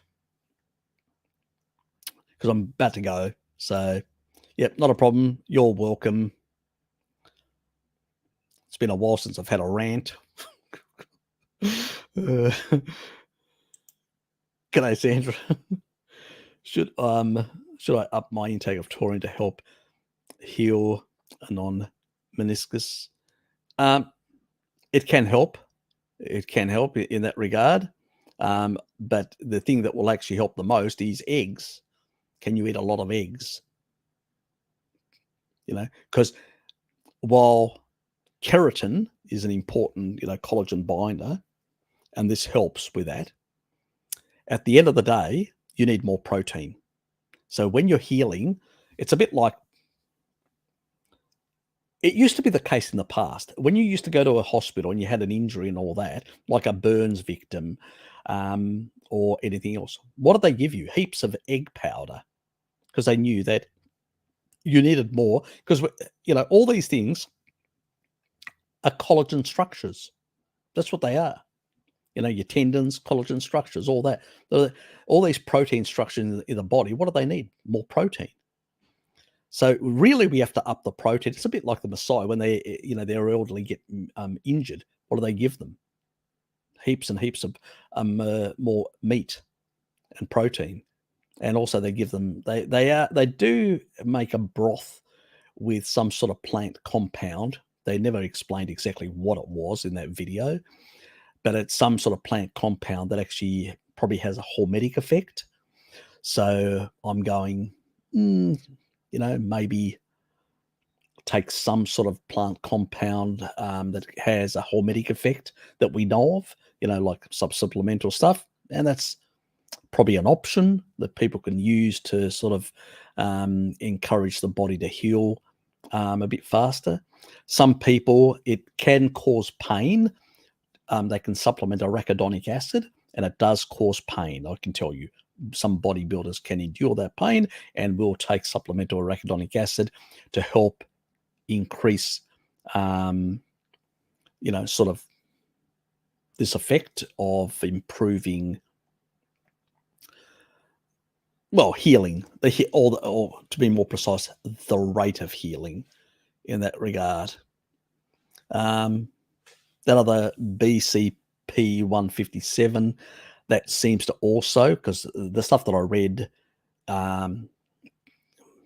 they do talk about sort of torn ligaments and stuff like that. There was a section in there for ligaments and things like that. So, so I would say it would have a benefit potentially if it pans out. As I said, I can't recommend it yet because I'm still testing it on Dad when we get it. So when it gets delivered, he'll be on it and we'll see how he goes. And then I'll get back to people and say, well, we've done it for 3 months. It looks like it works. So, and I haven't seen Bart's video yet, this morning one apparently. And Deborah was talking about. So I'll have to check that and find out what he's talking about. I may even send him a message and say, what's the story? What results are you getting? So in that regard. So we'll see. So at this stage,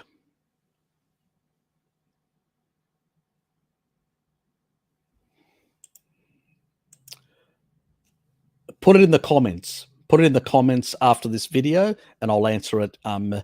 Through the week, I usually answer all the comments. Eventually, I get around to answering people's comments. So yeah, just if I haven't answered, Norman.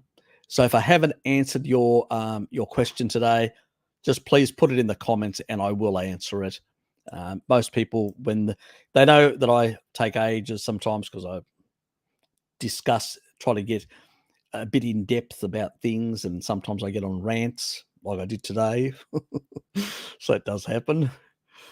And yeah, so pretty much. Troy, how are you? Good, mate. It's been a while. Priscilla, how are you? How would you go to clear spike proteins?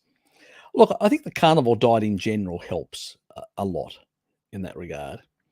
I think also lubricase. Now, I know that I did put a link in the community page, one of Elliot's videos, and I generally agree, the niacin and some of that sort of stuff does help. There's a lot of stuff associated with it. Taurine as well, in that regard. I tend to like lubricase, not nattokinase, because it interacts with less systems, or especially if people are on like blood thinners and stuff like that, or other medications. If they're not, nattokinase is fine then, in that regard. I gave it a miss when Dad had his, effect of spikes and all that. There's, taurine seems to inhibit in the endoplasmic reticulum the ability to reproduce effectively. So, no, I not yet. I'll have something out hopefully this week, a bit of an announcement of supplemental options. So I'm still waiting on some emails, to make up my mind which options we're going to go for. Yeah, pretty much that brand, I don't think it's going to be available because of high demand in the US, and they're not willing to basically invest. You can understand, look, a company, it's a smaller company. It's not like a big multinational. And for them, in an environment where interest rates are rising, for them to borrow money to buy more equipment to produce more product, where if people go very poor all of a sudden and demand drops off all of a sudden, they're left with a big debt that they can't service anymore. If demand drops slightly, yeah, their profitability drops, but they're not dealing with big debt levels. So it's very hard in this sort of environment of rising interest rates for companies like that to invest. It's just really hard. So they're going to hold off.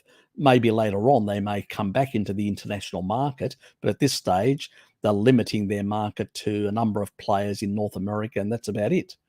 In the US primarily, they're a US-based company. And I think they may have even gone back to just selling within their state. I don't know, because a lot of sites, like online sites, have basically completely and utterly no longer provide the product. So maybe they're just selling it out of their website on internationally. Sorry, domestically. So I'm not sure what's happening there. They haven't replied to my email, so don't know at all. Yeah, so things of that sort will clear out some of the spikes and eat them away. That's all we've got at the moment. There's not much, being on a species appropriate diet is going to be much better than not being on one in that regard. I'm going to do a bit of a review myself, because I've posted a couple of things that Elliot's put on, a few other people. I've said a few things in the past, but I'm going to towards probably next month, I'm going to do a bit of a review and see what is out there and what really is actually can help, what actually really works. Because a lot of this sort of stuff, yes, it sort of seems to be working and seems to have an effect. There's a lot of stuff that research out there that says, yep, choline helps and taurine helps and bromelain helps and NAC helps and all these sort of things help. The question is, I haven't seen anyone putting a protocol up that completely eliminates the problem as of yet. Like really does a proper job. So yeah, I need to investigate it to see what's available, what are the options for people that did go down that path, unfortunately, of taking that sort of stuff.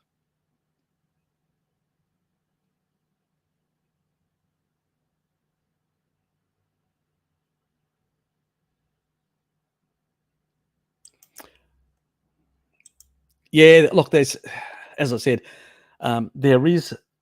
there's a couple of studies that show an associated relationship, but it's not quite clear because there's a whole lot of other things also that these people are taking, and even some medications. So no, I don't know, and they're taking a whole lot of different, some other proteolytic enzymes as well, and we know that they actually have the ability to break down both the spikes and clots.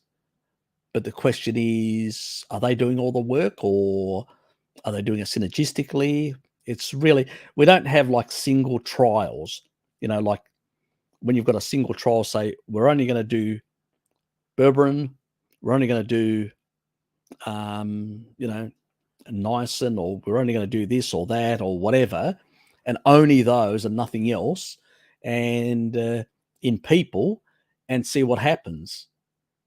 I haven't seen any of that research. That's the problem. It's a bit of a mixed bag. The only stuff that I've seen that single stuff is like the nitrokinase and lubricase, and it seems to reduce some of the clotting. But that does it even with clots that are not generated by the spike. Just normal clots can be, or bad or dead tissue or whatever can be reduced. But yeah,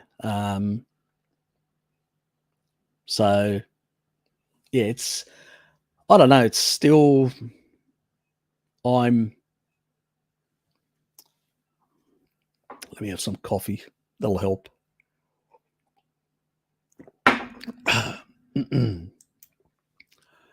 I'm still reluctant to say that I have the perfect solution or that this is the solution, nothing else.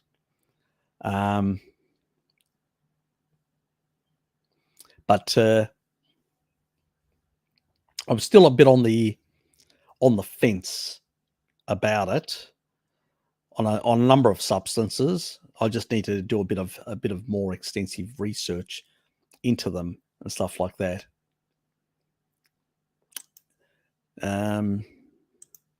Yep, just quickly, and I better pull the plug because we're definitely now up to 3 hours.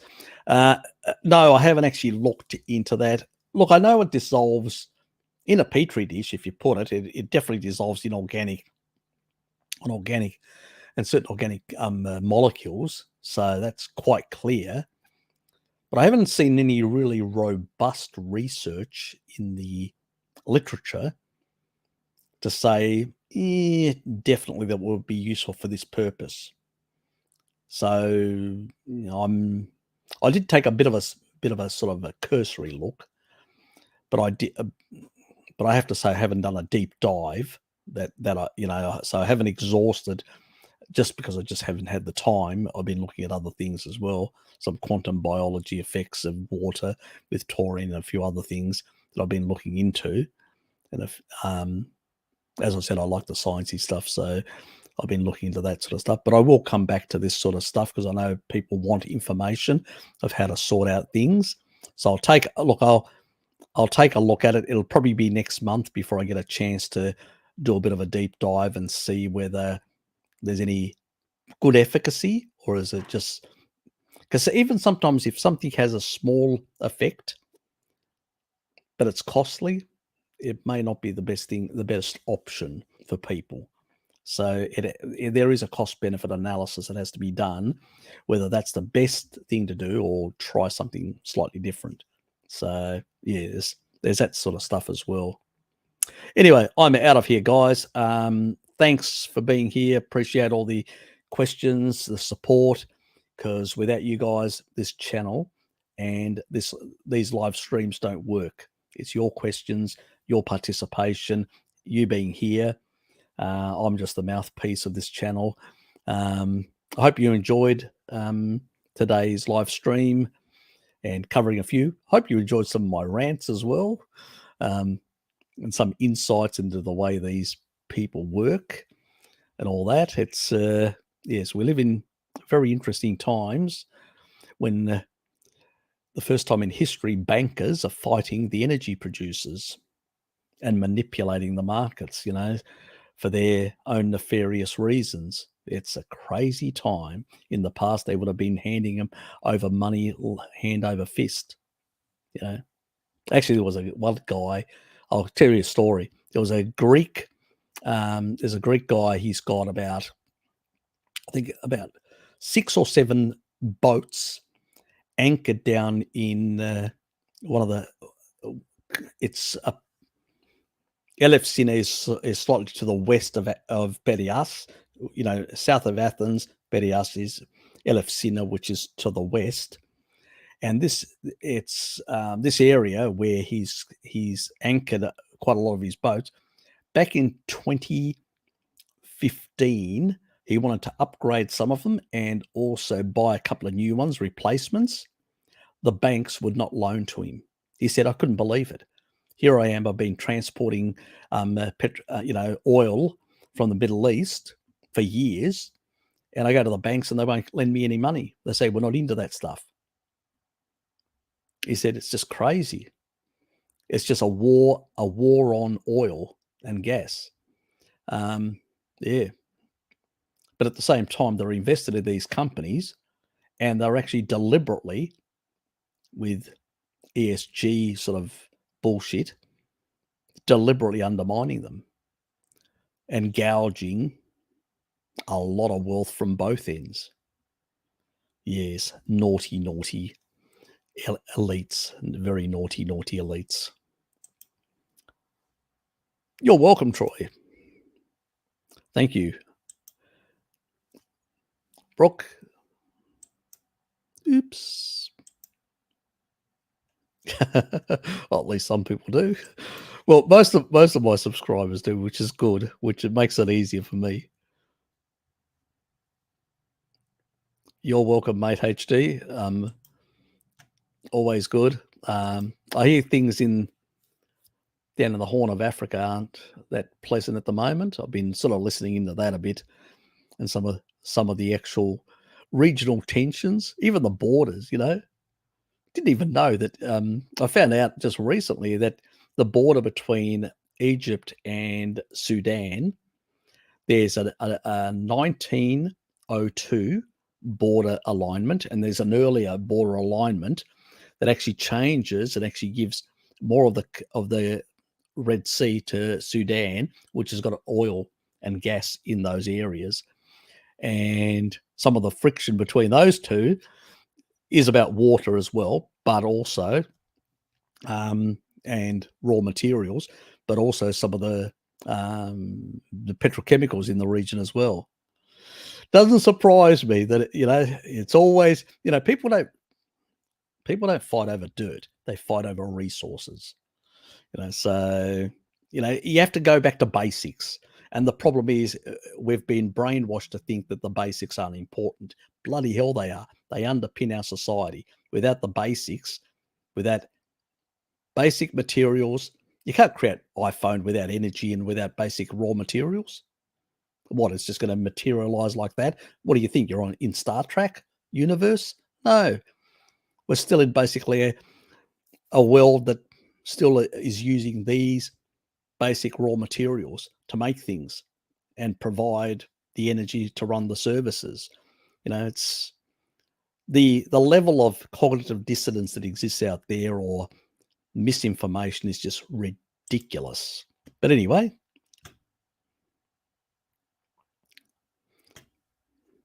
you're welcome, Norman. Thank you.